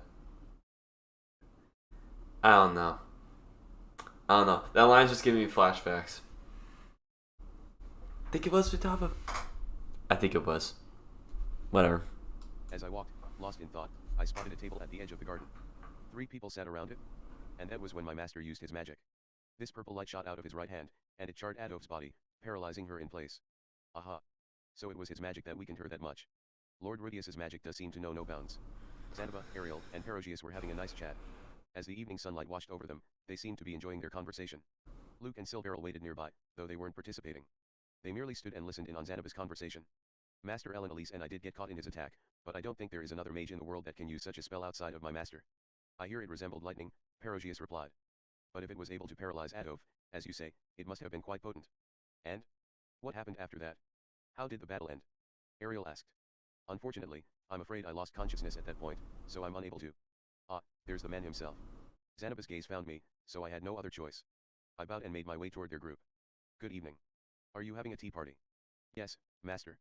Lord Perogius said he wanted to know how our battle with Adolf transpired, so I was explaining the finer details to him. I see. I glanced over at Perogius. He seemed in much better spirits than when we first had an audience with him. I heard that it was your magic that weakened Adolf so greatly, Rudius, he said. No, that was largely thanks to Zanaba locking her in place. If I had aimed my spell at her without his help, she may have deflected it. I see, yes. That image of her still lingers in my mind. His face cracked into an obscene grin. Does he really hate Adolf that much? He was in a good mood. You seem to be quite chipper, I said. Of course I am. Never in my wildest dreams. Perugius is the biggest fucking racist, dude. I swear. He hates all demons. Every single demon. He's like, ah, fuck you. I gotta kill you. You're not invited into my castle. Roxy, you demon. No, fuck you. You ain't allowed. Fuck you.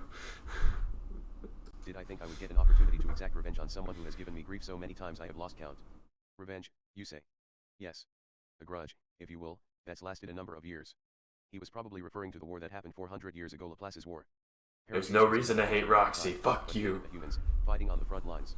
Adolf had also spearheaded some of the demon's forces, acting as a general. Perogius encountered her many times on the battlefield. Since he was young and inexperienced, he wasn't able to beat her, instead sustaining life-threatening injuries at each encounter. 2 people who saved him back then, the dragon god Europen, an older brother-type figure to Perogius, and North god Kalman. Perogius could only grit his teeth in frustration at each loss. He planned to eventually take revenge on Adolf, but then North god Kalman married her. When Kalman died, he made the two swear an oath that they wouldn't kill each other. Thus, Perogius never went back to the demon continent, destroying his chances for revenge. He had almost given up hope on ever striking back at Adolf, but this timing was more perfect than he could have imagined. He took a shot at her without her coming after him in return. That was what had him on cloud 9. I must thank you for that, said Perogius. You did a splendid job. Are you sure it's okay that you broke your oath to North god Kalman? He forbade us from killing each other. I am sure he wouldn't fuss over some one-sided pummeling. Beating up a defenseless opponent for something they did centuries ago seemed pretty barbaric to me. Although that spoke volumes about the depth of the grudge they shared. It appears I may have misjudged you a bit. I should give you some kind of reward, said Perogius.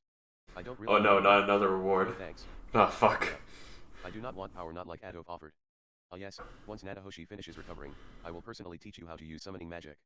I hesitated. I'm not going to be stuck here and unable to return home for the next decade if I agree to that, right? Do not compare me to Adolf. Oh, well, as long as I could go home, there was no reason to refuse. I did want to know more about summoning and teleportation magic. Plus, I might face a similar crisis in the future. It wouldn't hurt to learn other ways to fight, just in case. I wasn't fond of conflict, but in this world, you needed a modicum of strength to escape danger. I thought it would be enough to protect my family, but after the Hydra and what happened this time, it was pretty clear I wasn't powerful enough. I wanted to think that situations where I would have to fight anything of that level would be few and far between, but better safe than sorry. Lord Perogius, do you think you could possibly do some training with me or teach me how to fight better? I don't mind if it's after the summoning lessons. Was this brought on by your encounter with Adolf? Or are you not satisfied already with the power you possess? Ah, crap. Now his mood has soured. This isn't good. It's nothing like that. I just thought it would be nice to have better options if I ever got into that kind of trouble again. After a long pause, he said, very well. I will give you an item so that you can contact me. Silverl. He shot a look over at her. Silverl produced a flute from her pocket, one that resembled a tower with a dragon wrapped around it. If you use this in any place I have a connection to, Clear Night of the Roaring Thunder will hear it, and Aramanfi will come to see you. I accepted the flute and tucked it away. It sounded like he would come to help me if I ever needed it. That wasn't a bad solution either. Seems the sun has set. I glanced back, the evening light had faded. Now the moon was hovering in the sky. Strangely enough, the area around us wasn't dark. That was thanks to the blue glow the flowers in the garden gave off. This table is made from illuminators, Perogius explained. Go on, have a seat. Why don't we continue to chat for a bit? Obediently, I plopped down. The dwarves— Oh my gosh, dude. Perugius is fucking strong. Not gonna lie.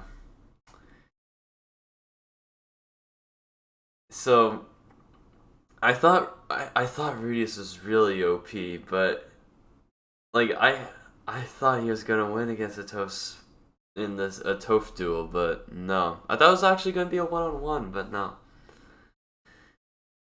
Oh my gosh. We'll continue. Craftsmanship was really at its I'm pretty sure we're close to turning point 4 anyway. If the dwarves hadn't lost their homeland during the conflict, they might still be making masterpieces now. Perogius was actually an interesting fellow once you got to talking with him. He possessed great wisdom and loved the fine arts. He was also a man of culture who had an appreciation for creative work. The dwarven race has endured, at least. They possess such dexterity. Ah yes, culture. I am sure they will one day produce another craftsman capable of creating superb work. Speaking of which, Perogius said, redirecting the conversation, I believe you said one of you was raising such a craftsman. Zanaba nodded. Yes, though he may not look it, my master is deeply knowledgeable about figurines. We thought that if we taught a dwarf such techniques, we might achieve new heights. You did show me one of Rudius's figurines. It was quite interesting. It's incredible that he was able to create a replica of a person with such intricate detail. The two of them were enjoying their conversation. Sadly, I lacked the level of knowledge they possessed, so I wasn't able to keep up with them. The discussion was still interesting enough to listen in on, though. No, I said, you flatter me too much. No need to be humble, said Perogius. Agreed. Sylvie has told me many times about how talented you are, Lord Rudius. There was actually one more participant in our tea party. While the other two merrily conversed with each other, she tried to jump in with her own suggestions and knowledge. Sadly, her attempts were fruitless. These two were so hardcore that she, like me, could not hope to keep up. It's not just magic. Lord Rudius is knowledgeable about the arts as well. He truly is an amazing person. Thank you, Princess. Acting as a third wheel in the conversation was none other than Ariel and Mayazura. Fuck you, Ariel. All you want are stuff. Uncomfortably as she showered me with exaggerated praise. She's really like desperate for Perugius's like help in political situations. She just wants an edge above the competition. That's all she wants. It's the only thing on her mind. She'll do anything it takes to get it. Of the conversation, she had turned into a robot that awkwardly inserted herself and parroted the same generic lines. It was obvious she had nothing of substance to add to the conversation. She's got a long road ahead of her. Incidentally, Lord Perogius, we were thinking of putting some of these figurines on the market soon. Might we ask your honest opinion on the idea? Zanaba blurted out. He reached for a box that he had left at his feet, one I had seen before. Oh. Intrigued, Perogius gazed at it. When Zanaba lifted the lid, however, his mood quickly soured. A super figurine. I should have known you would recognize it at a mere glance. Perogius's lips thinned. Zanaba lifted out the Rudyard figurine that Julie had made. Stylistically, it was a little different from the one I'd made, but the pose and overall design made it feel lifelike. That wasn't enough to satisfy Perogius, though. You ask me this question, knowing how I detest demons. He stared at the Rudyard figure in disgust as he spat. You had better give up any illusions you have about some. He's the biggest racist of all time. Perogius really did love demons. He was an otherwise tolerant person but held greater prejudice against demons than anyone I had ever met. Zanaba should have known that showing a superb figurine to someone like Perogius would only ruffle their feathers. What was he playing at? Nonetheless, the model for this figurine is someone to whom you owe a debt, Lord Perogius, said Zanaba. A debt, you say? Perogius frowned. After thinking for a moment, his eyes went wide. Don't tell me you used Rudyard Superdia as a model for this. Yes, we did. You told me that in your last battle with Laplace, it was Lord Rudyard who assisted you. The words rolled smoothly off Zanaba's tongue. He wasn't bringing this up on the fly. The two of them had enjoyed a number of tea parties without me. Zanaba must have gotten that information out of Perogius previously. Now I could see where this was going and it gave me hope. Of course, I am perfectly aware of your distaste for demons. However, I also believe that if my master's skills had some public exposure, this type of craftsmanship would take the world by storm. Wouldn't you like to see that happen? Imagine it a splendid world overflowing with art. Perogius pulled a face. We were so close to convincing him. Maybe I should hop into the conversation, too. I hate the Superd. They move in the darkness, massacring innocent lives. Though it is also true that without Rudyard's help, I wouldn't be alive today. However, Lord Perogius, Rudyard regrets the things he did in the past, I blurted. He does. Perogius tilted his head. Now, how should I best explain this? Yes. Laplace deceived him. Laplace, you say? Perogius's face clouded over. Looks like this is a good direction. That's right. Laplace gave him a spear that robbed him of his senses. Rudyard was manipulated into dishonoring his entire clan. Worse, he even killed his own family. Now, he feels ashamed of himself and hates Laplace for what he did. Perogius listened quietly. That's why he's traveling the world right now, looking for a way to restore honor to his people. This plan of ours is one way we can help him in his endeavor. I also owe Rudyard a great debt. If you're grateful for the help he provided you, then I hope you'll approve of what we're doing as a way to repay him. Recognize greatness, Perugius. Rudyard is the best character, the best man. Man of the year. Currently man of the year for 10 plus years ever since he has met Rudius. Man of the year.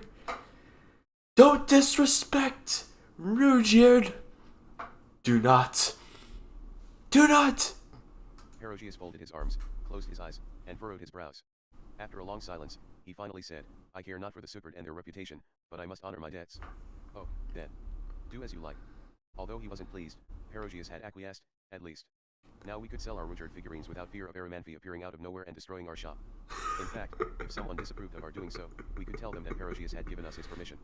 I had no idea how much weight his name carried, but it was sure to be handy, given his fame. Anyway, Zanabas sure made a persuasive argument. Being able to wriggle his way through such a difficult topic, he was definitely impressing me more and more lately. I needed to learn from his example. We appreciate your consideration. Both Zanaba and I bowed our heads. We were one step closer to selling these figurines to the public. Just wait a bit longer for me, Rudyard.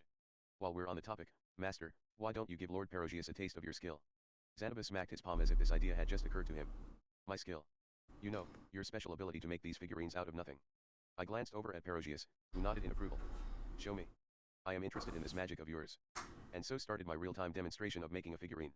I did the same thing I always did, use earth magic to create the general shape, then chip away at each part until the overall figure came together. This time, I decided to create one around the size of an Andoroid figurine. It made things easier and meant I could finish it quickly. The quality wouldn't be the best, but at least the parts were simple to construct. I created a bird's mask over the figure's face. This would be a Silverl figure. This is Silverl? You're quite dexterous. Perogius's eyes were fixed on me as I worked, closely observing each step. He seemed greatly interested. I wondered if he could actually see my mana. Or maybe he could just sense how I was manipulating it. He was a legendary hero, after all. I never dreamed anyone would use earth magic in such a way. If you have a request, I can make anything you want, I offered. Very well. In that case, bring me one high-quality figurine you make, and I will buy it from you. Nice, now we had a regular customer. Nice. Considering we had no idea what Brigade had disappeared onto, securing another business opportunity like this was important. In that case, make me a figure, and I'll buy it from you. Nice. Ariel spoke up, joining the conversation. We also have some splendid craftsmen back in the Azura Kingdom. She went on with a spiel about how skilled their craftspeople were, and promised she would have a statue of Perogius installed once she took the throne. The whole time she rambled, Perogius looked annoyed. When she was done, he spat, Azura's craftsmen only create works to satisfy the vanity of the nobility. There is nothing interesting about their art at all. What? Ariel was struck speechless. As if to hammer the nail further into the coffin, Perogius continued, if you truly do become king, will you not have more important things to do than create a statue of me? WL, I. Perogius cut her off. Or is misappropriating WL. taxes to live in luxury your definition of being king? And no, not at all. My apologies. I spoke out of turn. Please, forget I said anything. Ariel dropped her gaze, trying to backpedal. It was hard to believe this dejected person normally overflowed with charisma and confidence. Still, the way Perogius coldly rebuffed her was uncalled for. Did he really hate her that much? Had what she said really got under his skin that badly? Wait, Ariel and Mayajura, Perogius called out as she tried to slink away. His oppressive gaze bore into her. What does being king mean to you? What does a true king possess? Well, they're wise, listen to their cabinet ministers, and don't forget their position in society. Wrong. Perogius shook his head, not even letting her finish. The Asuran king I knew was a true king, but he was nothing like you describe. Which king? The man who took the throne in the wake of Laplace's war, my sworn friend, Goddess Free and Azura. I had heard a bit about King Goddess before. He was the last surviving member of the Asuran royal family after Laplace's war. He became a great ruler who brought the country together after it was ravaged during the conflict. The fighting took a great toll on the Asuran lands, but his skills as a monarch kept the country from descending into civil war. I have heard that King Goddess was a great ruler. I doubt I could ever follow in his footsteps. Perogius shook his head again. He was not great. He was a coward who hated conflict and was always running away. He couldn't study to save his life, possessed no skill in battle, and he was always sneaking out to some pub to ogle the women there. He had no ambition to take the throne, but he had the most important quality a ruler can have. That, I believe, is what made him a true king. What quality was that? If you can bring me that answer yourself, then I will give you my support. Ah, so this is the trial he intends to give her. He's testing Ariel, to see if she's someone deserving of his assistance or not. The most important quality a king can have, Ariel echoed, stroking her chin as she stared at the table. She was probably trying to remember the stories she had heard of King Goddess. Sounds like to me the guy was just a complete idiot. Or maybe he was a genius in disguise, similar to Oda Nobunaga? Rudius. Perogius turned to me. What do you think? I'm afraid I would have no idea how to answer the question, given I'm not royalty. What a dull reply. You don't have to contemplate the answer, just say whatever comes to mind. That's still kind of a tall order. A king, huh? What was a king supposed to be in the first place? I knew they appeared a lot in fantasy stories, but what did they actually do? They were someone at the top. A country's ruler like a prime minister, I knew that. To be honest, I didn't have much of an interest in politics even in my previous life. All I did was look at how other people online reacted to politicians and followed their lead. Personally, I think I'd prefer a ruler who can put themselves in the shoes of the common folk, rather than someone who relies on their own abilities. Aha. Herodias exhaled, seeming impressed with my bland answer. Ariel, this boy just gave me a much better answer than you. She argued, but a person cannot be king if they only ever think of the people. True. It's not as though Goddess only ever thought about the people, either. However, those around him did lend him their help, and he was able to suppress the potential for uprisings in Azura. So you're saying a king's own abilities are meaningless? Is that what you think? Is a country who makes an imbecile their ruler a good country in your eyes? Ariel's expression contorted with sadness and frustration. What exactly was Perosius trying to get her to say? I had no idea. Well, not that I really needed to. I had no designs on any throne. Perhaps Perosius was actually trying to test Ariel's determination and character. Maybe there wasn't a correct answer.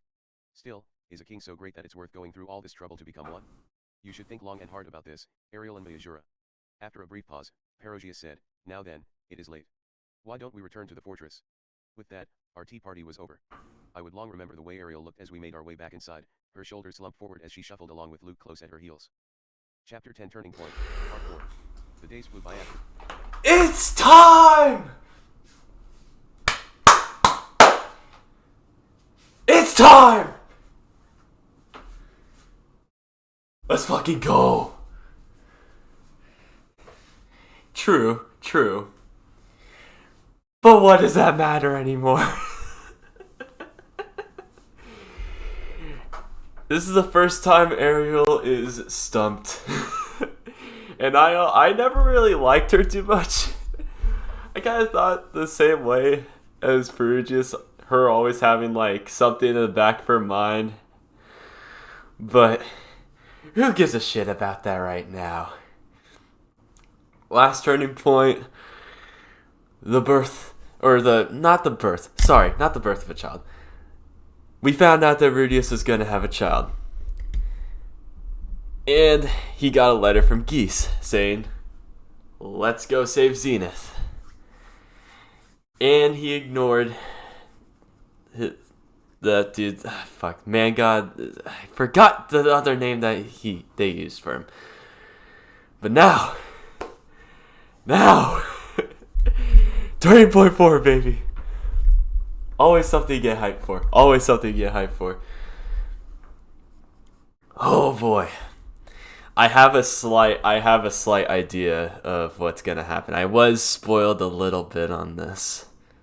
Like, I do know who the guy in the thumbnail is, but yeah, Hitogami. There you go, Hitogami. Yeah.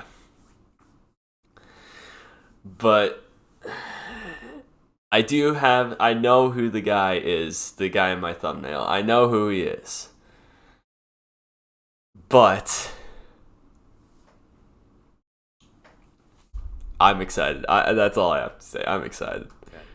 Once Sylvie had sufficiently recovered, we returned to Sharia. The sun was setting by the time we arrived at the house. All I know is that this is one of the best turning points in the series, from what I've heard. So I'm excited. I felt strangely nostalgic standing in front of our estate, even though only a few days had passed since I saw it last. We're home. Yeah. Welcome home. Hey, wait, big brother. The moment we burst in through the front door, Aisha came scrambling into the front room. She looked utterly dumbfounded, which wasn't surprising after the speech I gave about possibly being away from home for a long time. Are you done already? Did you save Miss Natahoshi? Or was it hopeless? Aisha asked anxiously. I reached over and ruffled her hair. Whoa, hey. Aisha gasped, sounding like a bad actor reading a line from a script. She didn't look the least bit displeased by my display of affection. What's with you all of a sudden? Nothing. Natahoshi is fine now. I'll explain in a minute. Is Roxy already home? What about Norn? Norn is still at school. Miss Roxy is in her room, I think. As for my MO. She paused and corrected herself. Mom, Miss Lilia, is doing the laundry. Mother Lady Zenith is resting now. Alright, so Norn is still at school. Sorry to add more to your plate. Thanks. Did you fetch Roxy? Aye, Captain. A few minutes later, Roxy came down the stairs. She must have been nodding off at her desk because her hair was a disheveled mess and there was a red imprint on her cheek. Welcome home, Rudy. How did it go? I'm about to explain that. But before I do, I slipped my hands under her arms and lifted her, wrapping her tightly in my embrace. We did promise that I would do this when I came home. What? Although initially caught off guard, Roxy gingerly looped her arms around me and returned the hug. Welcome home. I'm glad to be back. After that whirlwind adventure. All right.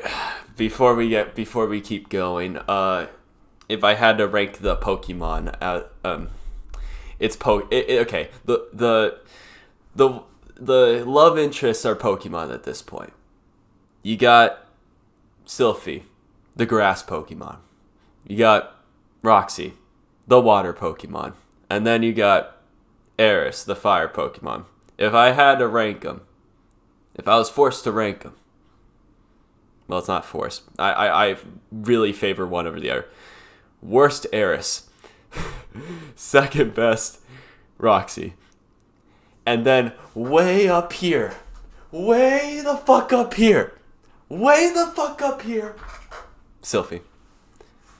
Way the fuck up here. Eris, Roxy, way the fuck up here, Sylphie. Way the fuck up. I am telling you that right now. Fuck anyone who says that Roxy's better than Sylphie. Fuck you.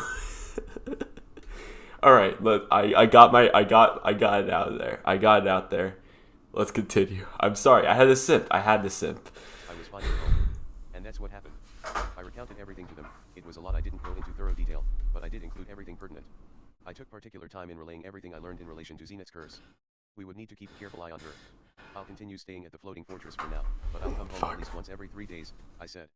Ariel and Sylphie were also going to stay at the fortress until their efforts came to fruition. Sylphie also intended to return home every few days. None of us would be able to attend school, but, well, as long as we showed up for homeroom, surely it would be fine. I hadn't taken any classes lately anyway. Very well, Lord Rudius. I shall take proper care of the house and Zenith in your absence, so you need not worry, Lilia assured me. I had put quite the burden on her shoulders. Anyway, that was the end of my report. Our family meeting was adjourned. Phew, I'm completely pooped, said Sylphie. I think I'm going to rest. Hold up. Rudy. Don't tell me you like fucking Roxy. Don't you dare fucking tell me you like Roxy more than Sylphie. No. That is a wrong answer. There is a wrong answer. Okay. It's less wrong than Eris, but there is still a wrong answer. To hit the sack after taking a bath. Should I wait in bed for you? Nah, don't worry about it today. Alright. And with that, I left Sylphie to rest. I realized I'd had nothing but cold baths for the past few days. I missed soaking in warm water. I headed straight for the bath and used my magic to warm the liquid in it. Manual water warming robot room bows, activate. I really should rinse myself off before I hop in, but, oh, well. I peeled off my clothes and slid into the bath. Roombas. The steamy hot water enveloped me, and I could feel the fatigue drain from my body. I hadn't fully realized how much these past 10 days had taken out of me. Still, 10 days. It's hard to believe it's only been that long since we went to Perogius's castle. So much had happened in that short span of time. Natashi fainted, then we went to the demon continent, met Kisirika, and royally pissed off Adolf. Adolf sure was strong. I got the feeling I could never defeat her. It was foolish to even consider besting an opponent of her level. I was surprised my electricity... Are you calling me a fool, Rudius? Perhaps I had a chance as long as my opponent let their guard down. Maybe it would be worth doing more research to hone my magic. At least so that even if I was surrounded by water, I wouldn't get hit with the effects of my own spell. At the moment, I had no idea how I could avoid that. What if I covered my body in rubber? Like Stretch Man from that kid's TV show. Adolf's subordinate, Moore, was pretty tough too. No matter what spell I threw at him, he always seemed to have a counter. It was like he knew of all the magic that existed and how to defend against it. Up till now, the only other strong mage I knew was Roxy, but she was more of an expert in facing monsters. This was the first time I had ever seen someone who was an expert at fighting other human opponents. Maybe as long as I had disturbed magic in my prosthetic arm, I could find a way to deal with an enemy like that. There really wasn't a given strategy for facing strong opponents like him. Regardless, if there were people that powerful all around the world, I really needed to work on getting stronger. I never thought I'd be matched against opponents like that, but I'd really been running into them every few years. There was just one issue: how was I supposed to get stronger? I apparently wasn't able to use battle aura, so there was a limit to how much I could train myself physically. Still, it didn't matter if I was physically weak, as long as I could triumph over my opponent. In that case, maybe I was heading in the right direction by learning summoning magic from Perogius. If I kept switching gears without deciding on a solid path, I would wind up being a lackluster jack of all trades. I knew that firsthand from my previous life. Although there was so much going on in this world and so many possibilities that it was actually beneficial to pick up a wide range of skills. I preferred this to how it was Japan, where you had to pick a single profession and stick to it your whole life. Oh, yeah, I'd also like to learn how to draw teleportation circles. That way, if anything like this happens again, I can get away quickly. The magic itself might be prohibited and I did think teleportation was quite terrifying, but fear wasn't going to help me learn anything. Knowledge is power, after all. Having a way to communicate long distance would also be nice. Ariel lent us her rings, but we didn't end up using them. Perhaps we could enhance them so they could send simple messages back and forth. While they probably wouldn't work everywhere in the world, they could at least be something like a pager. Let's see, what else was there? I was pretty sure something else came to mind when I went to the demon continent. Ah, this always happens, I grumbled. I was always forgetting things. I would come up with an idea, swear to myself I would do it later, and then come up with something else and completely forget the other plans I'd had in my head. I wanted to think I had a pretty good memory, but it sure was failing me a lot. Crap. If I keep going like this, I might end up making the same mistakes again and again. I was lucky that things had turned out well this time, but I might not be so fortunate the next. If I couldn't remember what I needed to work on, I wouldn't be able to address my weaknesses before the next unforeseen incident. Okay, but what should I do, then? After a long moment of thinking, it struck me. That's it. I remember someone telling me you should write things down if you want to remember them. Alright, guess I should start a diary then. The idea sounded even better after I said it out loud. I could record the details of what happened, what I'd learned, what I needed to work on, and anything else I needed. Then I could come up with a solution, decide what to prioritize first, make a clear goal, and select my next objective. By doing so, I would no longer have to rely on luck and I could reflect upon any screw ups so they didn't happen again. This would decrease my chances of repeating past mistakes. That would lead to less serious blunders in the long term as well. Admittedly, keeping a diary wasn't a guarantee that everything would go perfectly, but it wasn't a bad place to start. Yeah, I think this will work great. Well then, let's get writing. Right now. With that thought in mind, I leaped out of the bath. Although, they don't actually sell diaries here. I toweled myself off before heading to my study. I sank down in my chair and extracted a sheaf of papers from the bottom of my shelf. While it might not be a bound diary, I could still write on them just the same. Recording things was the most important part. But just writing on some loose leaf papers is a bit depressing. Let's make a little project out of this. Not that starting in style was the be-all and end-all, but it couldn't hurt to dress up the appearance of my new diary. I gathered up the loose papers and placed them on my desk. I used magic to punch holes through the edge. Then, I used my earth magic to create rings to insert through them. Next, I needed 3 boards and a hinge. I could throw them all together in book form, so they could open with my sheets of bound paper inside. And with that, my binder-style diary was complete. How much do you think it cost me? Nothing, completely DIY. Okay, well, the paper did cost money. Wonder if anyone here would buy a hole puncher if I made one for sale. It was worth writing down at least. If I didn't note all my ideas, I'd eventually forget about them. So. I missed the comment. I can't value the God is higher than each other. It will disturb the Holy Trinity balance. What do you mean Holy Trinity? There is only 2. There's only 2 to consider. Grass Pokemon, water Pokemon. There are only 2. Fuck you if you think otherwise. But I am able to choose my favorite. Sylphie is too precious for this world. I'm sorry. I'm sorry. How do you go about constructing a hole puncher? No, I had more important things to write down first. Where should I start? How long had it been since I last kept a diary? When I was a shut-in my previous life, I tried one of those text websites, but I didn't keep up with it for very long. I might go down that same path if I wasn't conscientious about this. Fortunately, this body of mine was pretty receptive to routines, so I would probably do it automatically as long as I made it a habit. Okay, I should probably stop that. It sounds weird to talk about this body in the third person, as if it's not my own. What I should have said was, I'm the type who does things diligently as long as I make them a habit, so it shouldn't be a problem. Much better.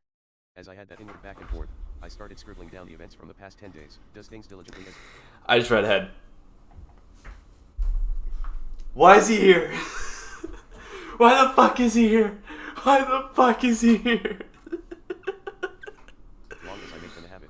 Let's just keep going. Let's keep going. Fuck, why is he here? I started scribbling down the events from the past 10 days. I was yawning by the time I finished. Before I knew it, I was overcome with drowsiness. The area around me was all white. There was nothing but an utter lack of color. I knew this place well. I had seen it when Perogius used Why are you here? through space. This is only bad. This is a bad sign. I wonder if this was an actual place somewhere in this world. That aside, I wish I wouldn't return to this form every time I come here. I was back in the body I had before I reincarnated back to when I was a hopeless, overweight shut-in. I had no intention of avoiding the truth that this was once my life, but it still disgusted me. I didn't look like this while Perogius. Yeah, you were fat. Yeah. All of a sudden, he was there. His blank white face had a yeah. In the instant I saw him, it was like the memory of what he looked like was wiped from my Hey, He was a man gone. Been a while. Yeah, sure brings back memories. Guess it's been 2 years, huh? Has it been that long? The last time I got your advice was before I headed off to the Begarid continent. So yeah, 2 years. That's not that long, though. When I was an adventurer, you didn't show your face once in 3 years. I'm not gonna bother reading that comment. I was quite the degenerate back then. Yeah. You seem to be doing comparatively well for yourself now. Guess so. I got married, and I'm getting along well with my family. Definitely enjoying my life way more this time around. And you got to know Perogius as well. Okay, fine, I'll read the comment. Perogius, huh? You've read Mushoku Tensei 3 times? You read Mushoku Tensei 3 times. This thing's fucking long, dude. This thing's fucking long. Sure is amazing. In my previous life, I would have never dreamed I'd someday meet someone like him. And he took a liking to me, too. You know, he said he'd buy a figure off me if I made a good one. I never got close to a level where I could sell my stuff before I got incarnated here. Adolf also took a liking to you. Yeah, that one I'm much less happy about. Although I guess my training has paid off if she was that interested in me. I've worked on my physical strength and my magical skills. If Roxy had never taught me King Tier water magic, I would have been in some serious trouble this time. My electric spell was pretty effective against Adolf and her guard. It sure was. That magic you used was incredible. I'm sure you could even use that against Orsted. Against Orsted? There isn't much magic out there in the world that can ignore battle aura and paralyze a person's body. That makes sense. I guess people here don't have a way to defend against electric shocks. But still, this is Orsted we're talking about. He'll just use disturbed magic to render my magic ineffective. Even if your power doesn't outmatch your opponent, that doesn't mean you can't still claim victory. You have a point. Wait, no, impossible. Me being able to use a bit of strange magic does not change the fact that Orsted would flatten me like a pancake. Besides, I have no interest in fighting him. I have nothing against the guy. Oh, really? Anyway, you really helped me back during the whole Begarit ordeal. I'd be lying if I said I didn't have any regrets, but it wasn't all bad. Although I didn't end up following your advice. Well, that was your choice. Just out of curiosity, what would have happened if I didn't go? If you didn't go, your father would have found some way to save your mother, and he wouldn't have died. On top of that, you would have had 2 beast folk princesses to yourself and lived happily ever after. What the hell? So you're saying he only died because I went? That's right. Because you were there, he was determined to show off in front of you, and that's what screwed everything up. Okay, but still, that can't. If you had left things alone, he would have gathered his comrades to save your mother. Roxy, too, of course. So, what? You're saying everything I did was pointless? And hey, when I got to her, Roxy was almost at death's door. I find it hard to believe she would have been fine without my involvement. She really would have been fine without you. She was fated to survive, after all. What do you mean by that? What is this fate crap? Explain yourself. Remember that merchant you saved?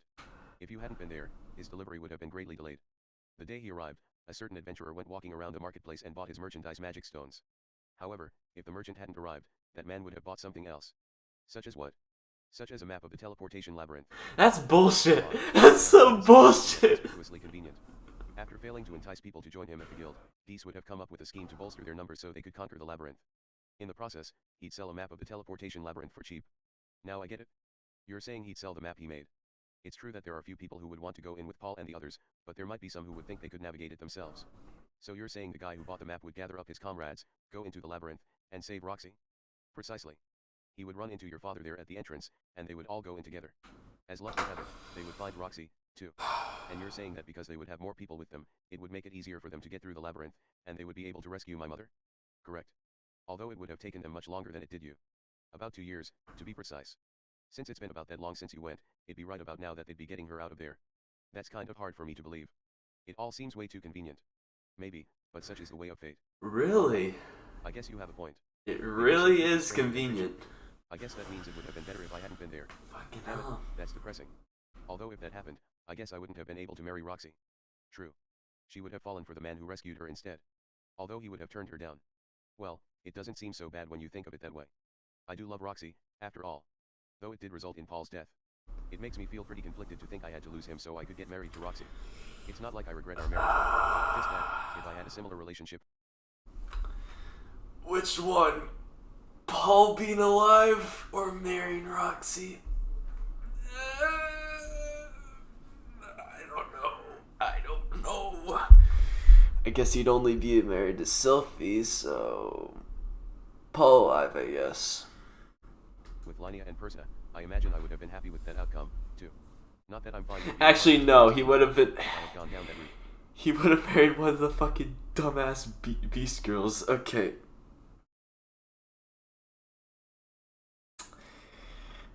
I don't like those two. And I don't want to read more. I don't want to run into them more often, so... Paul's death was worth it. I'm sorry. Paul's death was worth it. I would have known that I could have been with Roxy instead. Ah, damn it. It's in the past now.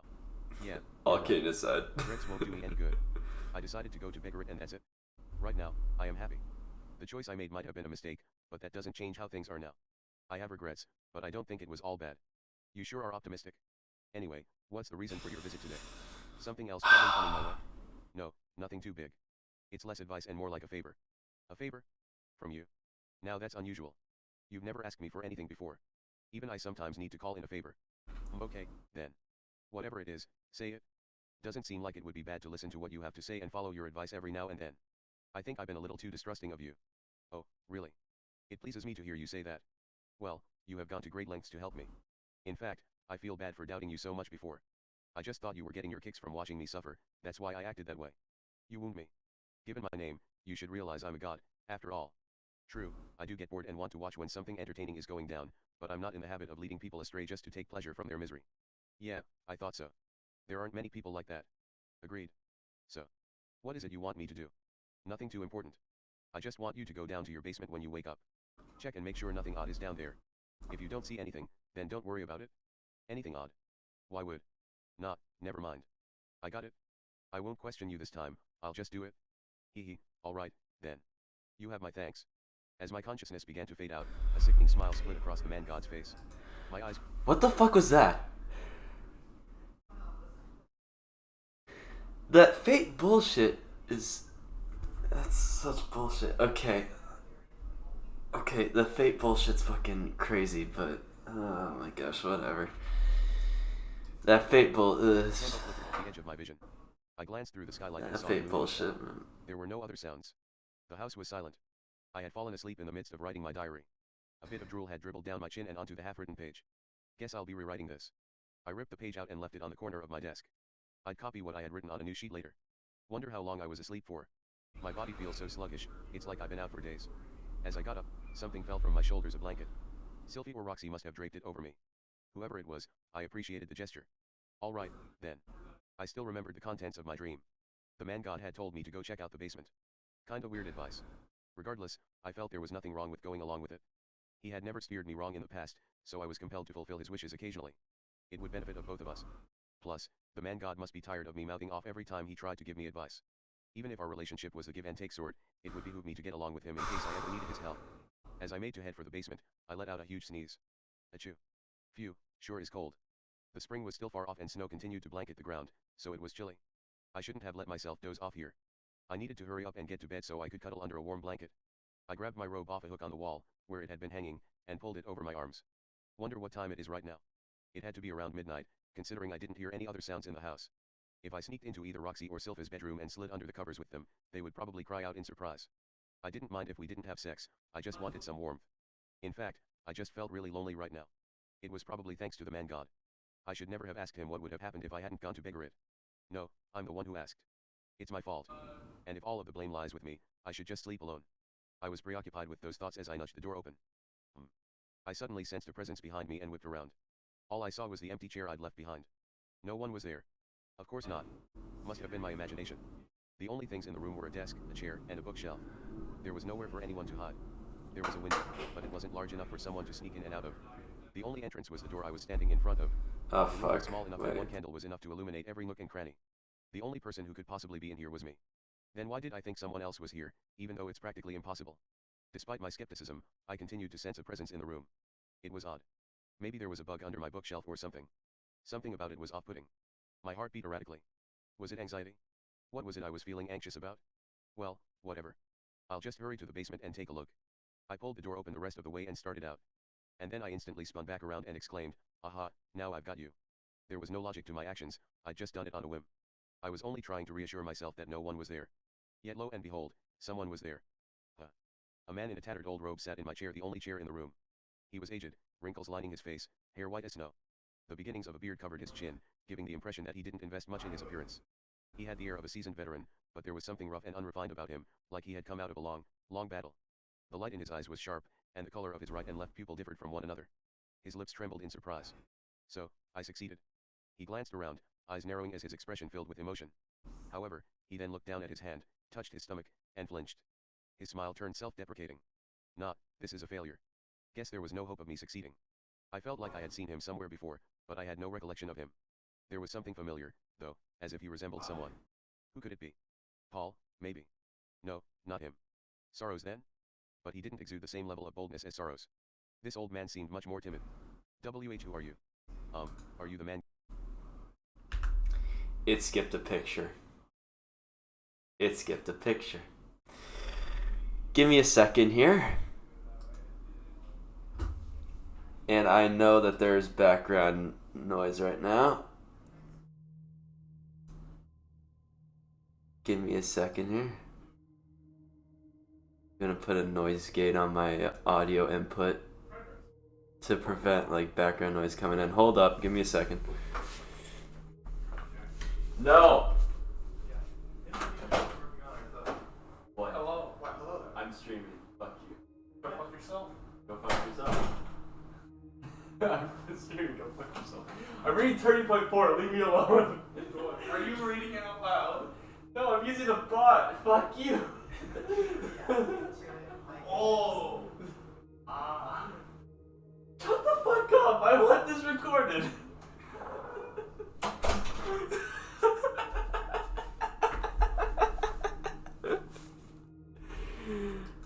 Alright. Hopefully this... Oh, wait. Let's turn this down just a little bit. I want the background music for this. Let's build some atmosphere here.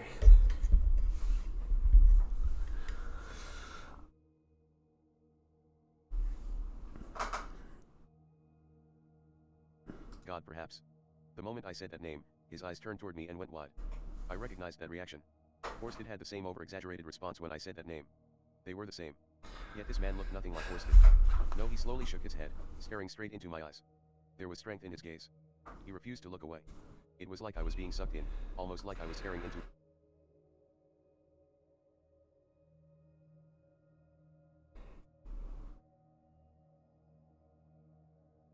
a mirror. The old man gazed at the door behind me and frowned. He pointed a gnarled, bony finger at it, and the door slammed shut. I jumped at the sound it made. How did he do that?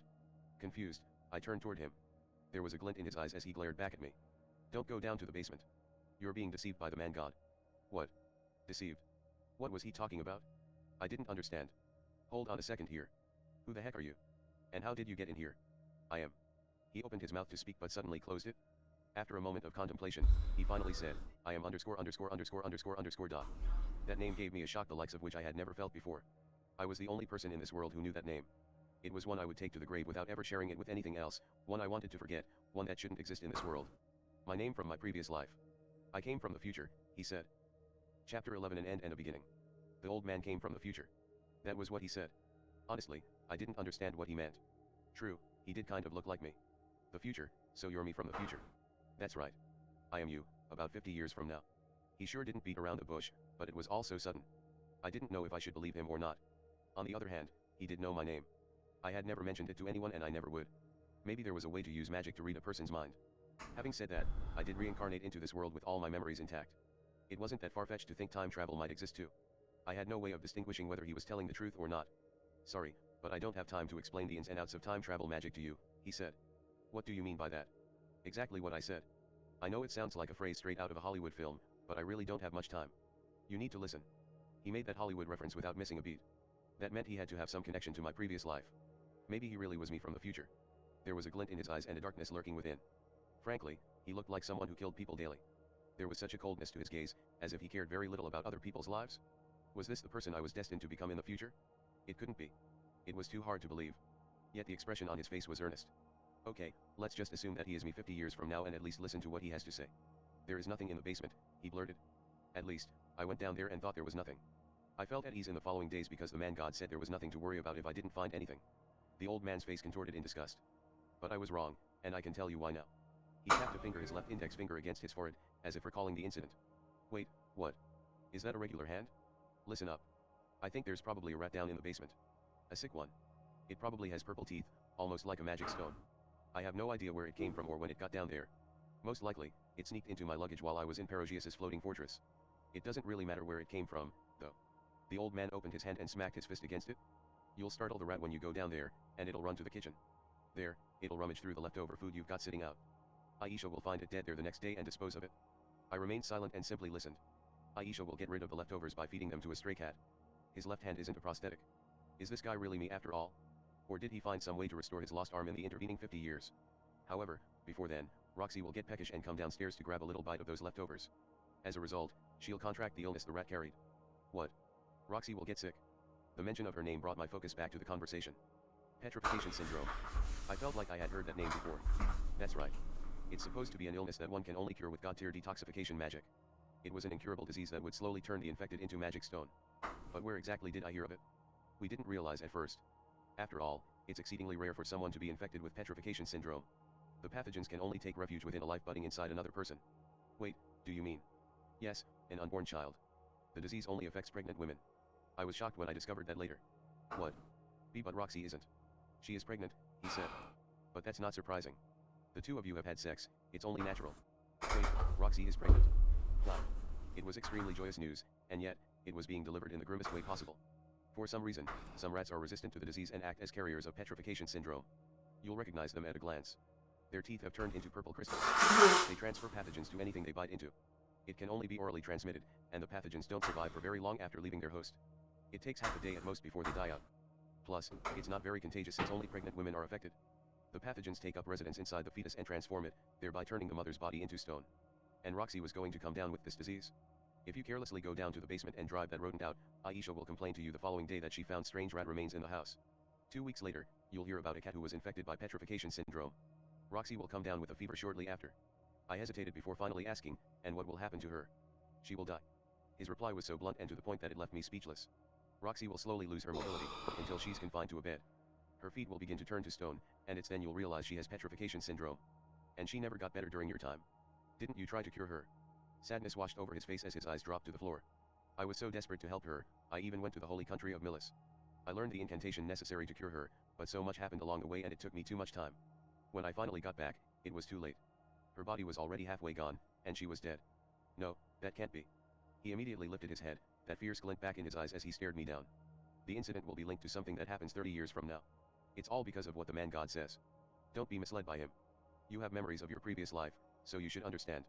He is the root of all evil in this world. The final boss. But why is he after Roxy? I still don't know the answer to that. However, I do know that he is moving with some objective in mind. The last thing he said to me was this: thanks to you being such an idiot, everything went exactly as I planned. He clenched his teeth. Damn it. The man God actually said that? Still, As for what his goal is, maybe Orsted or Laplace might know. I didn't get a chance to meet them these 50 years. There's a high chance you won't be able to either, even if you look. Even Nanahoshi didn't have a clue where to find him. At the mention of her name, his face sank. Maybe she really didn't know. I never asked her, but maybe you could give it a try. Even if she doesn't know exactly where he is, she is intelligent enough to think of all kinds of contingencies, so she may be able to come up with something. What ended up happening to Nanahoshi? His lips thinned, and he didn't answer. The sad look on his face said all I needed to know already, but after a pause, he finally replied, at the very end, she failed. I messed up trying to comfort her, and then she never managed to make it home. Then she must have fallen into despair and taken her own life. Okay. I don't need to hear anymore. Yet. I don't want to talk about it either. He lifted his chin, trying to regain his composure. There is something else, and it's important. You'll learn about this 10 years from now, but the man God isn't actually called that here. What do you mean? He's a god of the humans, in other words, the god of men. Everyone is heard of him in the same way as the god of men. Only those who have actually met know his name, the man God. Why he's chosen to refer to himself that way is beyond me. I assume it's his way of messing with people. That made sense. So that was why some people, Orsted, had such an exaggerated reaction to the name. The only people who knew it were those who had met him and been deceived by him. On the surface, he only seemed to say things shit. The man clenched his hand again. Hatred burned like a raging fire in his eyes. Intense bloodlust radiated off, and yet for some reason, I didn't find it terrifying. He hasn't told you a lie yet, up until this point. Not as far as I or you, rather can tell. His fist began to shake. Something sparked inside of it, crackling like electricity. Hold up.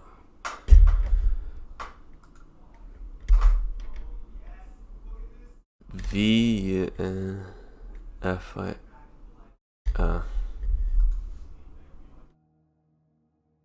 But it was all for one purpose, to make someone as guarded as you let your defenses down so that you would obey him without question. Although I stared in mute amazement at the sparks shooting from his hand, I also steeled myself in case he tried anything. Don't be fooled.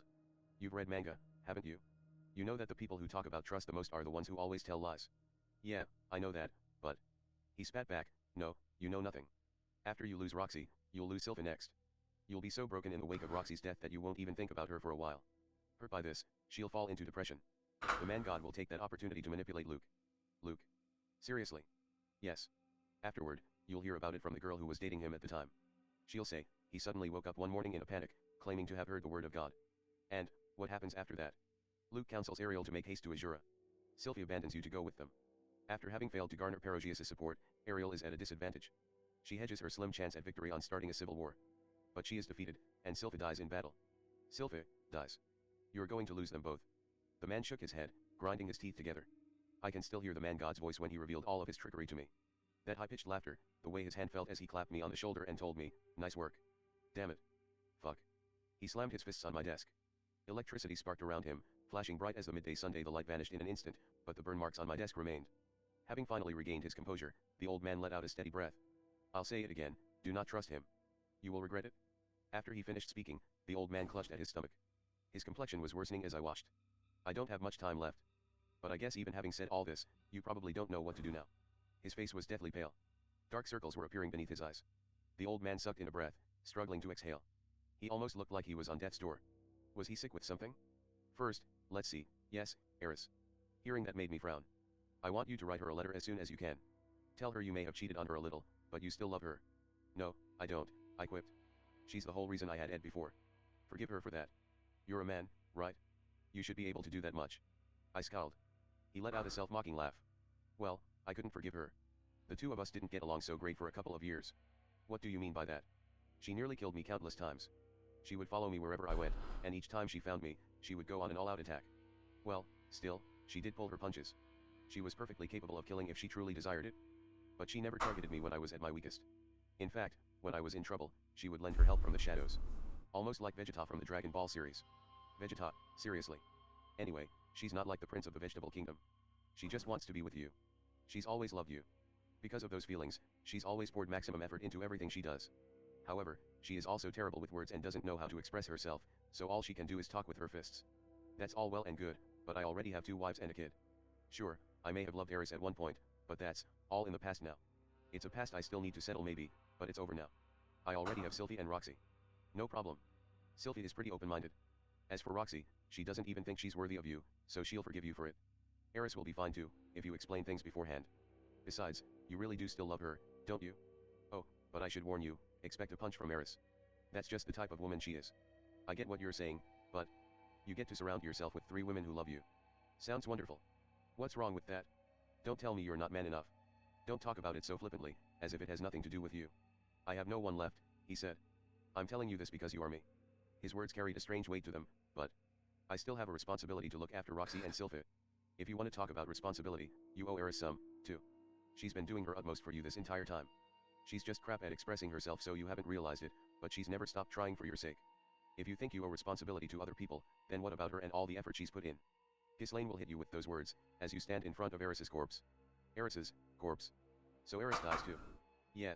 Why the fuck is everyone dying? When I was challenging Adolf again. That Demon King was more fearsome than I expected.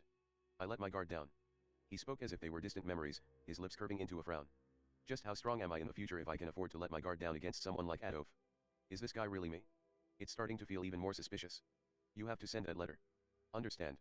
If you don't want the same regrets, do it. It might not be too late if you start now. Okay. I guess if you feel that strongly, I can send it. But where to? The Sword Sanctum. You probably realize that's where she is by now. The Sword Sanctum wasn't all that far from Sharia. He was right, I did have a feeling she might be training there. Alright. Don't write anything that might push her away, I warned. If she falls into despair, it'll be the death of you. I know. I knew exactly what kind of person Eris was. Or at least, I used to know. If what he was saying was true, then she never intended to abandon me. I simply didn't realize that this entire time. Now that I considered what he was saying, she was pretty awful with words. It wasn't surprising that her feelings didn't get through in that letter she left me. And that was the reason the two of us had this misunderstanding and I lost my way. Phew. The old man choked out a breath, then flinched with the realization and lifted his chin. Also, I forgot to say one important thing, don't treat the man god as your enemy. What? But you said he's been deceiving me. Yes, but he's not someone you can defeat. I certainly wasn't able to. I could never reach him. His voice was thick with anguish. By saying he couldn't reach him, does he mean physically?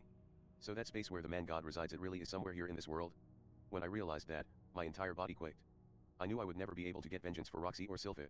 I poured everything I had into beating him, but I couldn't even get to him. I can manipulate electricity and gravity, but the man god would never come anywhere close enough for me to use my magic against him. The man pointed to the pot of ink on my table. It lifted into the air for a moment before falling back to my desk with a clatter, scattering a few stray ink droplets. I can make things levitate. I can send messages to people from a distance. I can even regrow an arm. More than that, I managed to leap through time and return to the past. He paused.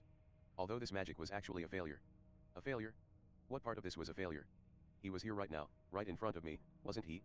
I am sure you have begun to realize it, but the magic in this world is all-powerful. Once you understand that, you can accomplish just about anything. Though it will take time, research, and practice to accomplish. As he spoke, he lifted his left hand. The way he flexed it made it seem like he was bragging, but his face had gone past the point of deathly pale and was now completely white. The circles beneath his eyes were darkening, and his lips were turning blue. But none of this power has any meaning. It was all too late. By the time I got strong enough, the people I wanted to protect were all gone. There was still a glint in his eyes, but the power had already fled them. His breathing was erratic and raspy. Do you understand what I've said? I'll tell you one more time, I hate the man god, but I also can't triumph against him. There is no way to beat him. I could not find a way to reach him by myself. The things I required to get to him didn't exist while I was alive. So don't try to fight him. I have no idea what he's after, but even if you have to act like his toady, do it. Don't oppose him. Let him do as he likes. Then, while all the people you love are still alive. All the strength fled his hand and it fell limp. He lifted his chin, his gaze wandering to the ceiling. There are 3 things you have to do: consult Natashi, write Eris a letter, and doubt the man god without opposing him. That's all. I didn't respond to him. It was all so sudden that I didn't have anything to say. One thing was clear, he was desperate to try to tell me something. See, can't you give me any more concrete advice than that? I asked. Advice, huh? Ah, this brings back memories. That's right. I used to be a slacker when I was your age. Well, you know, I would love to give you more details and tell you as much as I can, but my time is up. You keep saying that. That you're out of time, that your time is up. What's with that? Are you in a hurry to catch a midnight anime special or something? No, I mean it's over. And while we're on the topic, don't rely on others. If you remember when you first came to this world, you didn't rely on anyone. He gazed at me with the same emotion in his eyes as if he were looking at his grandchild. Now that he mentions it, I have been leaning on other people a lot recently. Also, with me coming here, your future should have already changed. The things I say now might not come to pass anymore. But me traveling back to the past like this won't change the history I lived through. In the next instant, the focus faded from his eyes. Both of his arms hung limp and he threw his chin up, painfully gasping for air. Guh. You will lead a life that's different from mine. You'll succeed, and fail, just like you always have. You'll reflect on your mistakes, and regret them too. The old man stirred, and the movement caused him to fall out of the chair. Hey, are you okay? I rushed to his side and pulled him into my arms, only to shudder in horror. As muscular and tough as he looked on the outside, he was unbelievably light. He probably didn't even weigh 40 kilograms. What the heck? What's wrong with his body? Don't for a second believe that me coming from the future means you can rectify your mistakes the same way. This magic was a mistake. There's no such thing as being able to redo your life. His lifeless eyes swam from side to side as he slipped a trembling hand inside his robe. I used this diary as a guide for what date to return to, and I brought it with me. I've written all my experiences in it. Please, do what you can to make sure you don't regret. Don't let that bastard laugh at you, like he did to me. Tears welled up in those hardened eyes as he fished a thick file from his ratty robe. The thing was pretty worn from years of use, but it looked familiar. It was the same folder I'd made for myself just moments before. As I took it from him, the man's hand slipped and struck the floor. That wasn't what caught my attention, however. When he pulled out his diary, I caught a glimpse at the inside of his robe. Where there should have been a stomach, there was nothing. What is that? What's wrong with your body? Heh, my magic was incomplete. I wasn't able to bring my entire body when I traveled back in time. What? But you just said you could even regrow your arm. I don't have any mana left. Sorry. If only Cliff were still alive, then maybe this would have gone smoother. Just a little bit longer. I have some more info. Sorry. You've already done enough. You don't have to say any more. I don't want you to have regrets, or for things to go the way the man God wanted. Why, at a time like this? When there's so much I still need to say. But I came all the way back here, if I could at least have a glimpse of. The man's eyes were no longer looking at me or anything else, for that matter. What he was saying made no sense. It was just a stream of big babble now. A black shadow spread beneath his eyes, as if the shadow of death was hanging over him. So this is what a person looks like before they die. No, as they're dying. Ah. For an instant, his eyes regained focus. They were looking at something over my shoulder. The old man lifted a trembling hand past me. Ah, Sylphic, Roxy. Damn it, you're both as adorable as ever. A single tear spilled down his cheek as the light disappeared from his eyes completely. All the strength left his body, and his neck fell limp. He was dead. I glanced over my shoulder, but the door was still shut tight. The man had made quite a ruckus, so I wondered if someone had woken up and rushed down to see what all the fuss was. The old man must have just been hallucinating as he took his final breaths. No sooner had I thought that than thundering footsteps came down the stairs. I hurriedly exited the room, just in time to see Roxy and Sylphic coming to investigate, each with a candle and weapon in hand. Rudy, I heard voices and some noise. Is someone here? Is it a thief, perhaps? The two of them looked relieved the moment they saw me, but they still had their guards up.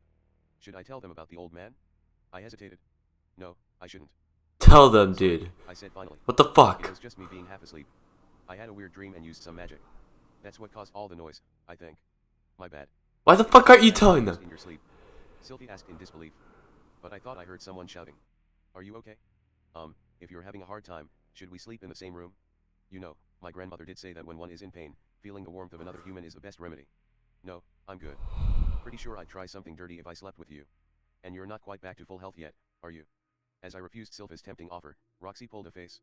If it's really that bad, you can sleep with me. Although, I have begun to suspect I might be. At any rate, if you could keep it to just some touching. Nah, I'm really okay today. Although Roxy hadn't finished what she was saying, her words triggered memories of what the old man mentioned.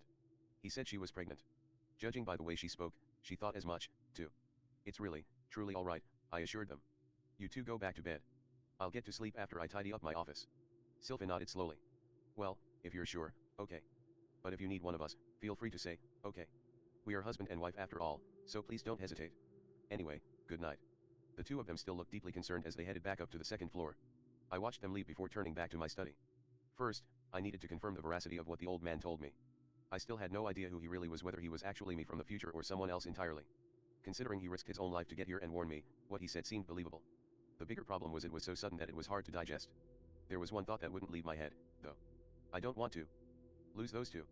And I didn't want to die with regrets like that old man did, either. I followed the two girls to their rooms to make sure they were safe, and I expressly forbade them from coming out again tonight. I went to every room on the second floor and locked them from the outside to keep everyone from leaving. After that, I descended the stairs and swept the first floor to make sure no one was around. Once I was sure the coast was clear, I went back to my study to strip the old man.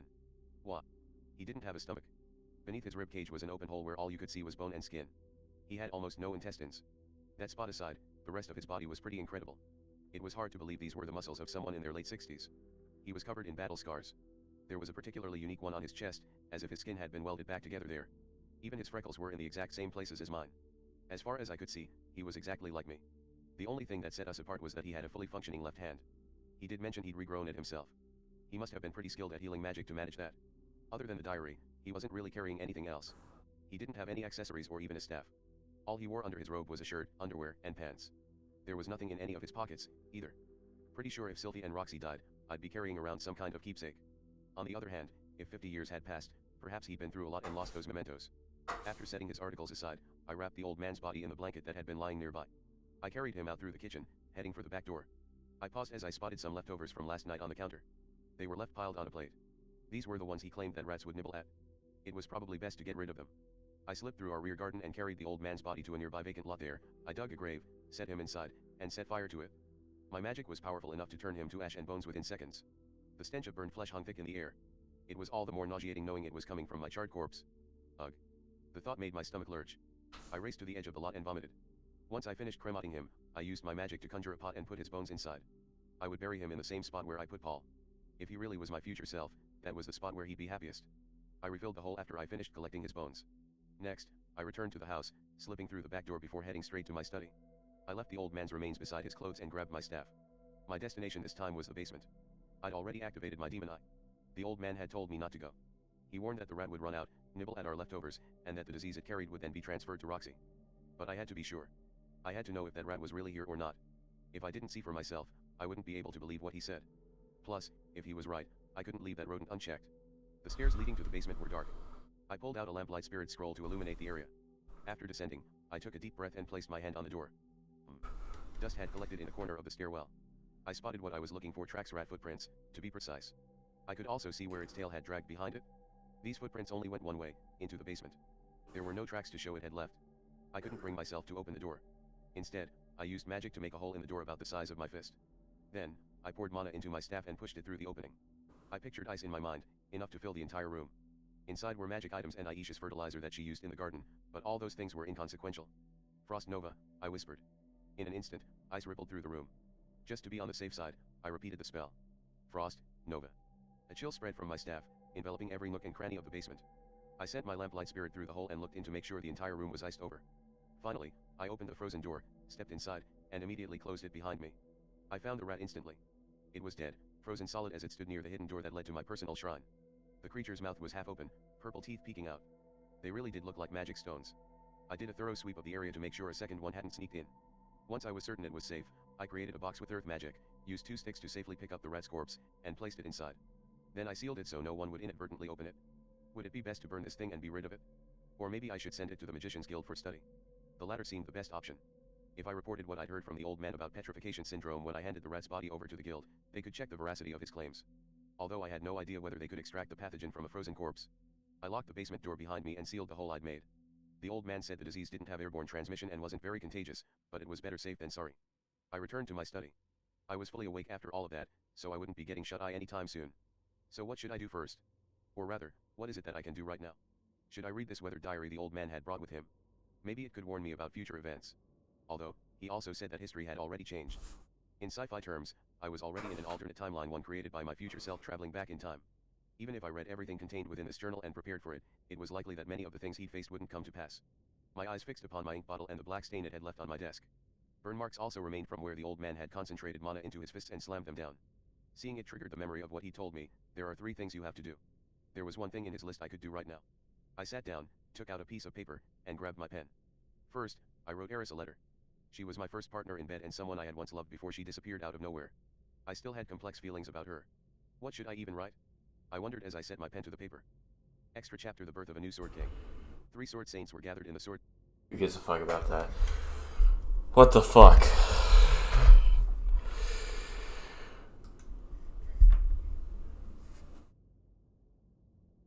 Oh my gosh.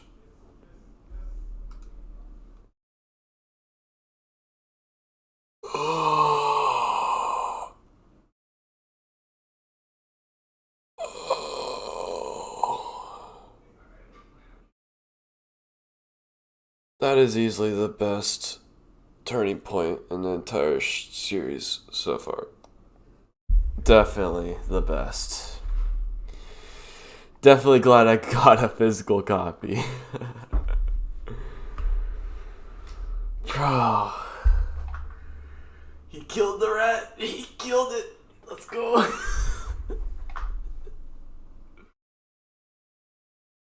Oh, wait a second.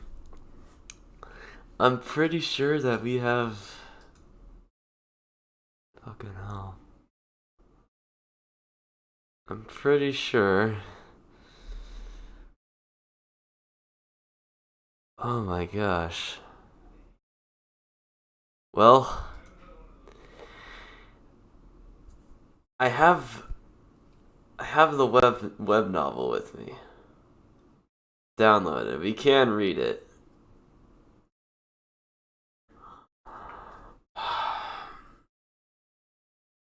I'm thinking that's it for tonight, though.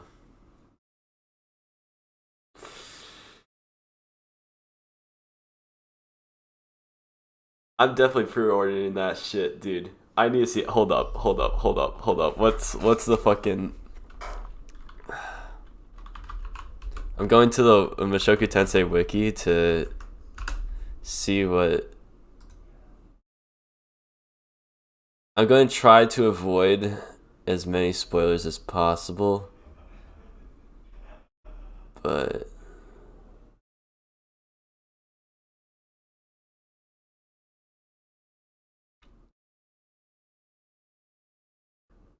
Hold up.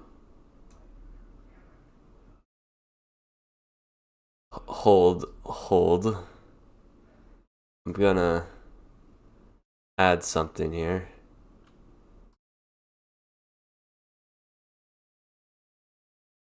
There you go. Hold up. Hold. Let me struggle here real quick. Okay. Okay, I think I got it. Okay, we're good.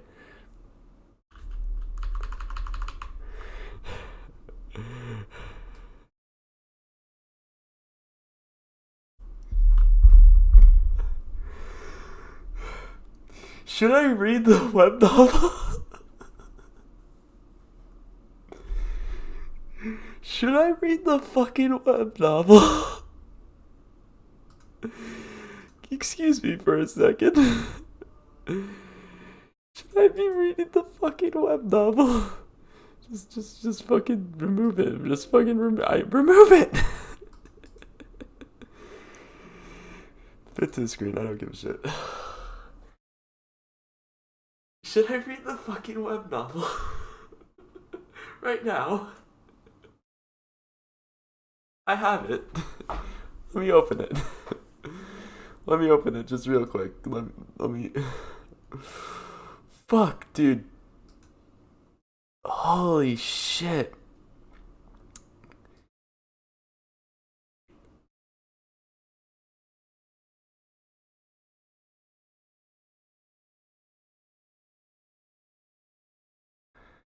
Alright. Hold up.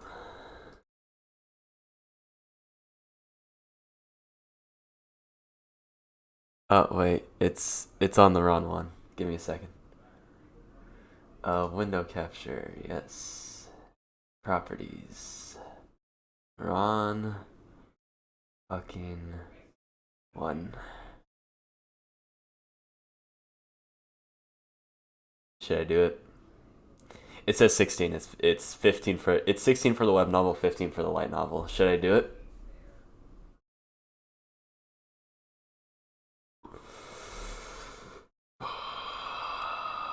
Fuck. Oh, fuck. The light novel is really fun to read. Let me just see what this is like. Let's...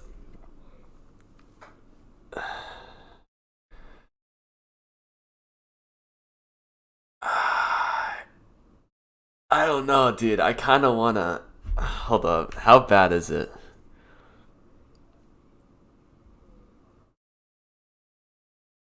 Doesn't look too bad. It doesn't look too bad, to be honest. You say wait for the light novel, but this doesn't look too bad, to be honest. Because if I do this, I'll have to like wait 2 months for every single. Because like I looked at like when on Amazon to see when the light novel's releasing. They release one every 2 months. That's pretty slow, not gonna lie. Well, it's fast, but it's like for me that's slow. For my own, it's not convenient enough for me. But fuck, dude. Yeah. Yeah. That was a fucking experience, though. Holy shit, that fucked me up, bro. Bro, you said Sylphie died too? Not just Roxy? How the fuck did that happen again? Let me go back. I think I have it. Extra chapter, the birth of a new sword. No. Fucking hell. Okay, get the fuck out of here. No, fuck you. Where was it? How did it say that she died? How did my waifu die?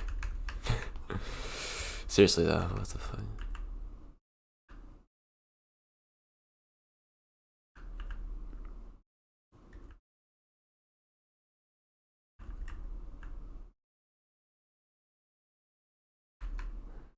Wait, he said Luke. Wait, he said the man god talked to Luke?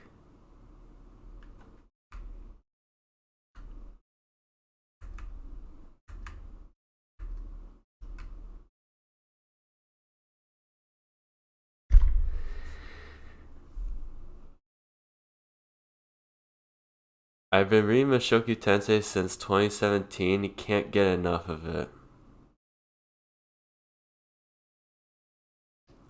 You an old school fan. You must have been happy with that anime adaptation then. You must have been real fucking happy.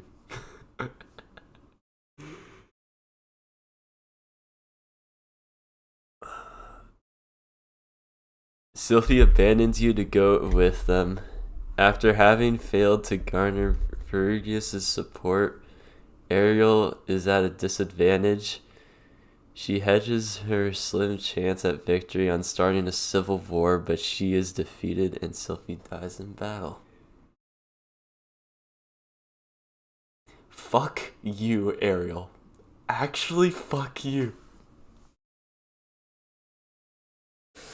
Ariel's nothing but trouble, I swear. Get the fuck away from her. Get the fuck away from her. Fuck. Oh, this shit's fucking intense. Oh, this shit's fucking intense.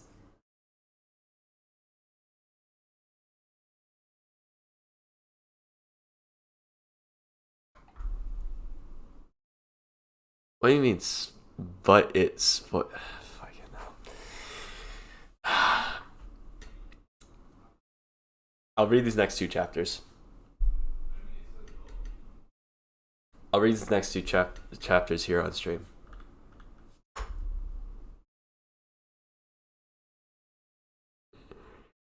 We'll see how let's see. We'll see if the fans translation's good enough. I'm not sure if there are multiple fan translations though, and this is just a different one, but we'll see.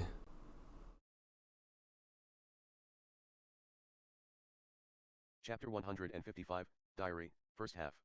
Part 1. The day after the man claiming to be the future me appeared. Sleepily. Hold on. Oh, that doesn't get rid of it. Chapter 155, Diary. Sleepily, I consider things. First, what is it that I should do? No, I'm reading this shit. But do not be hostile to him. I wrote a letter addressed to Eris. Just for now, the contents say that I'm fine accepting her. However, I'll talk to SYLPHY and Roxy before sending it. Depending on how the discussion goes, the contents... Oh, it's spelled Sylphie differently. But do not be hostile to him. I'll declare this the next time he appears in my dream. I don't know when that'll be though. Consult with Nanahoshi. Though I want to consult with her, I wonder if she'll believe such a ridiculous talk. No, she's a slider. Even if it's ridiculous, she should at least have the inclination to believe me. It's fucking bright, dude. Fuck. I've decided to read the diary. Gray on white, what the fuck? This is the life left by that old person after all. The diary that the future me had brought was old and the earlier pages were dull and tattered. But I read it. Whilst skipping over parts that aren't important, I'll learn about the important parts. I was thinking that I'd start a diary from today. Still, a lot has happened these last few days. What happened with Perosius? What happened with Zenith? Teleport magic with summoning magic. There are a lot of things that I have to do, so I thought to write a diary so I didn't forget. Aisha was down and said a weird mouse died. I wonder if she hates mice. It seems that a cat infected with the magic stone disease has been spotted in the neighborhood. How scary. I'd better tell everyone in the family to wash their hands properly. Surprisingly, it seems that Elise is pregnant. Though Cliff seemed uneasy, Elise looked happy. Don't tell me she got the fucking disease too. For a loud celebration. Up until now, it's all been normal diary stuff. Like how they were taught summoning magic from Perosius. Like how they went around the flying castle sightseeing with Zanaba. Like how he found out Roxy's weak points in bed. Like how Lucy looked like an angel when she slept, and would definitely become a beauty in the future. And each day seemed really fun. Though it had been dated at the beginning, that stopped somewhere along the way. I wonder if it's because it was annoying. Because of that, I don't know how much time passed, but I recall the old person's words, so it's probably within the span of 2 weeks. However, after this point, it changes. Roxy collapsed. Around this time we thought that it was because she was feeling a bit bad, but she eventually gained a fever. I'd better contact the school and tell them she's resting for a while. We try using advanced rank detoxification, but it has no effect. Could it be another incurable disease? I'd better meet with Cliff soon. Roxy's feet began turning into a purple crystal. I immediately called for Cliff, and he used his eye of identification. The name of the disease was magic stone disease. It can't be healed without god rank detoxification, an incurable illness. To get our hands on god class detoxification chance, we headed to the holy kingdom of Meles using the teleport magic circles. The group members were Cliff, Zanaba, and I. SYLPHY had wanted to go as well, but I asked her to look after SYLPHY. It seems that the god class chant was left inside the cathedral. Though Cliff knew the location, it was somewhere that you couldn't enter unless you were archbishop level or something. As a result, we decided to sneak in, deep in the night. We'll just transcribe it, and then return. We managed to enter. However, the god class detoxification was a book as thick as a dictionary. There was no way we could transcribe it there. We took it with us, but during our escape, we were detected. Right now, we're running from pursuers. We were ambushed at the teleport magic circle. During battle, the teleport magic circle was destroyed, and became unusable. Cliff fell due to poison, and is seriously ill and unconscious. I killed my first person. I can still feel it on my hands. It's disgusting. Shit. We moved to another magic circle. Cliff's consciousness isn't returning. Our faces are being spread throughout the holy kingdom of Meles, and are now wanted. It seems we've completely become the enemies of the Meles church. Cliff died. I don't feel like writing for a while. We somehow arrived at another teleport magic circle. There's just a little more. We were too late. I don't want to write any more today. I think I should write about yesterday. When we entered town, we met Eris and Ghislaine. Eris screamed something, but I already had 2 wives. So I told her that I couldn't be with her anymore and she left with a shocked expression. In the end, Ghislaine sent me an unpleasant look of scorn. When I reached home, everyone had mournful expressions. 1. Half of Roxy's body had crystallized, and she died. The chant was useless. After that, I told Ellen Elise about Cliff's death. I was hit across the cheek by Ellen Elise, and she left for somewhere, crying. I feel like shit. We had Roxy's funeral. I didn't feel like doing anything. All that came were tears. I don't care about anything. It seems that Ellen Elise disappeared from town. Though she's heavily pregnant, I wonder where she went. Well, whatever. Sylphy tried to cheer me up, but I don't feel better. Roxy isn't here anymore. That Roxy. Roxy who gave her best at everything. Roxy who brought me outside, and who gently comforted me when Paul died. Roxy who had become my guide in life. That Roxy. The pages were crumpled from tears. Lately it feels like I've been doing nothing but drinking. When I don't drink, I remember Roxy and start crying. Sylphy said that this was no good, but what would she know? Even though Roxy had taught me very important things. When I drank inside the house, Lilia would scold me. I started drinking outside the house. When I drink in the bar, I occasionally bump into Eris. She says whatever she wants, and then hits me. What's with that woman? Ghislaine doesn't stop her either. Also, lately Norn hasn't spoken to me. She sends me looks of disdain. Nobody understands how I feel. Lately, Sylphy has been openly trying to seduce me. She says stuff about forgetting about Roxy and sleeping with her. Because she was way too persistent, I shouted at her. No. I'd sleep with her after being told something thoughtless like that. But that's not all. If I slept with Sylphy now, I'd probably treat her with drunken violence. She'd take Roxy's place, then after that I'd let out my anger on her. That's no good. I've messed up. While I was drinking in the bar, a prostitute called out to me. I was drunk as well, so I went with her to an inn and slept with her. As expected, women in this trade really are skilled. It's a bit like, though I thought I'd been sleeping with women until now, they were actually just girls, or something. No, that doesn't matter. The problem was that I made Sylphy. Fuck She you! saw me coming home, smelling like a woman, and saying why aren't I good enough? And ran to her room crying. What the fuck? This is...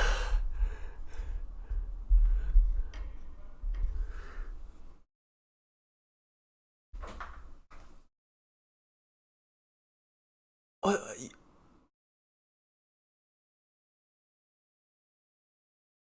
Brutus, you're a piece of shit.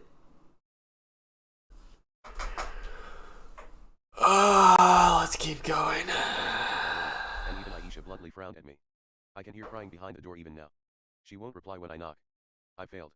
I might have been better treating her violently. She might have wanted me to vent out my sadness. I'll apologize tomorrow. Sylphy won't speak to me. What should I do? At these times, if Ellen Elise were here. Sylphy has disappeared. When I woke up, the room was empty. Strictly speaking, only my clothes and belongings were left.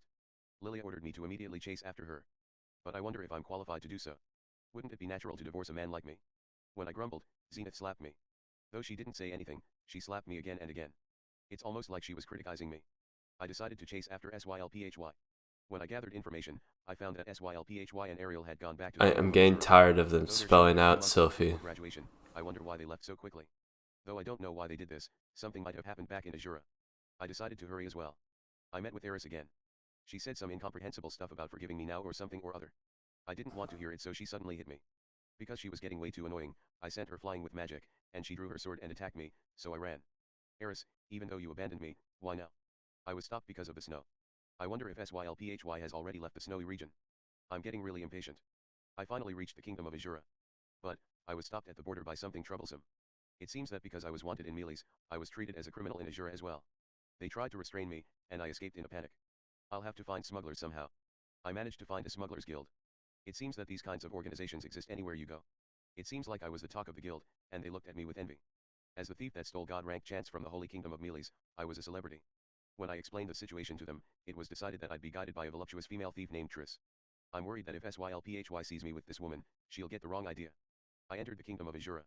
I put on a hood and mask to hide my face. From now on my name was Rudranamar, and came up with a lie about how my face was cursed, and people who saw it would be turned to stone. It was decided that Rudranamar was a magician working away from his home in Basharant, and was being shown around by his cousin Triss.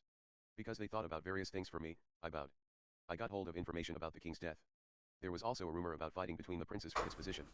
That's probably why Ariel returned here quickly. We'll reach the capital soon. However, I've heard nothing but suspicious things about Ariel. It seems that she had assembled troops and staged a coup d'etat or something. It seems that people don't think that she has what it takes to win. Well, Ariel probably isn't that stupid. It's just a rumor. We reached the capital. When I left the role of gathering information to Triss and entered the bar, I spotted Eris. Could she have followed me all the way here? No, that's not it. She was born in the kingdom of Azura. In the first place, our destination was probably the same. It seems that Ariel's hidden herself. Of course, Luke, and Sylphy too. Will I be able to find them? I can't find them. Triss thinks that they've already left the capital and moved to another town. Places that Ariel seems like she'd go to. Luke's family's house, perhaps. Tomorrow, I'll propose to Triss about going to the Notice family's territory. We came to the Milbots region, governed by Philemon Notice Rere. At the same time, we managed to get hold of information that said that Ariel was hiding in the Notice home. But how can I meet with Sylphy? Should I break in? When I entered the Notice home, for some reason Eris was there and I was beat up. I was caught, thrown into a dungeon. There a person whose face resembled Paul, called themselves Philemon and verbally abused me. It seems that for some reason, he thinks that I'm here to usurp the Notice house. After saying that he'd execute me tomorrow and hand my head over to the Mealy's church, he left. After that, I escaped but Ariel wasn't in Philemon's territory. A coup d'etat broke out in the capital. Ariel is in the Milbots region was a false rumor. It seems that Ariel was hiding in the capital, and waiting for her chance. Will I make it? At a place a day's travel from the capital, I heard that the coup d'etat had been suppressed. First of all, it was too reckless. Second of all, just as Ariel was thinking of killing the second prince, she was stopped by the Water God and North Emperor and her forces were annihilated. It seems that Ariel was caught, and the next day she was executed. Her forces were annihilated. Annihilated. And Sylphy. I'm tired of it all. Why did this have to happen? I'd better write yesterday's events. In a corner of the capital, at the place of executions, the bodies of Ariel's followers were displayed. Among them were Luke. And Sylphy. Sylphy's body was missing its arm, and it had a large cut down its face. A number of people were throwing stones at them. As one of the criminals who disturbed the peace of the capital, Sylphy had stones thrown at her. Each time a stone was thrown, the crows would fly off. I couldn't bear it any longer and burnt Sylphy and the rest. I burnt everyone that got in my way as well. This country should just disappear. Part 2. I closed the diary with a bang. It's painful.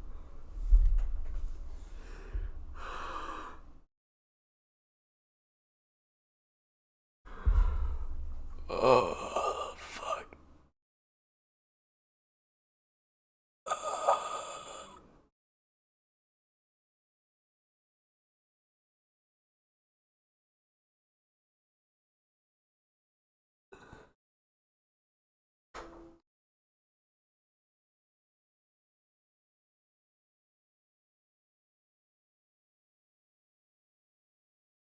I'm gonna call it here.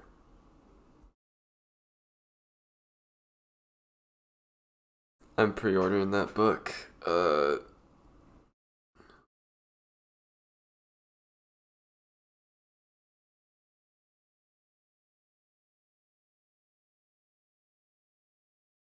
fuck. Alright.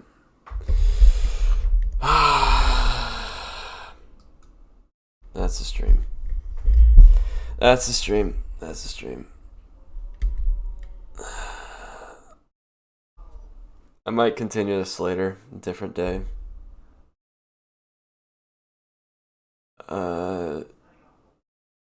Yeah. See you guys.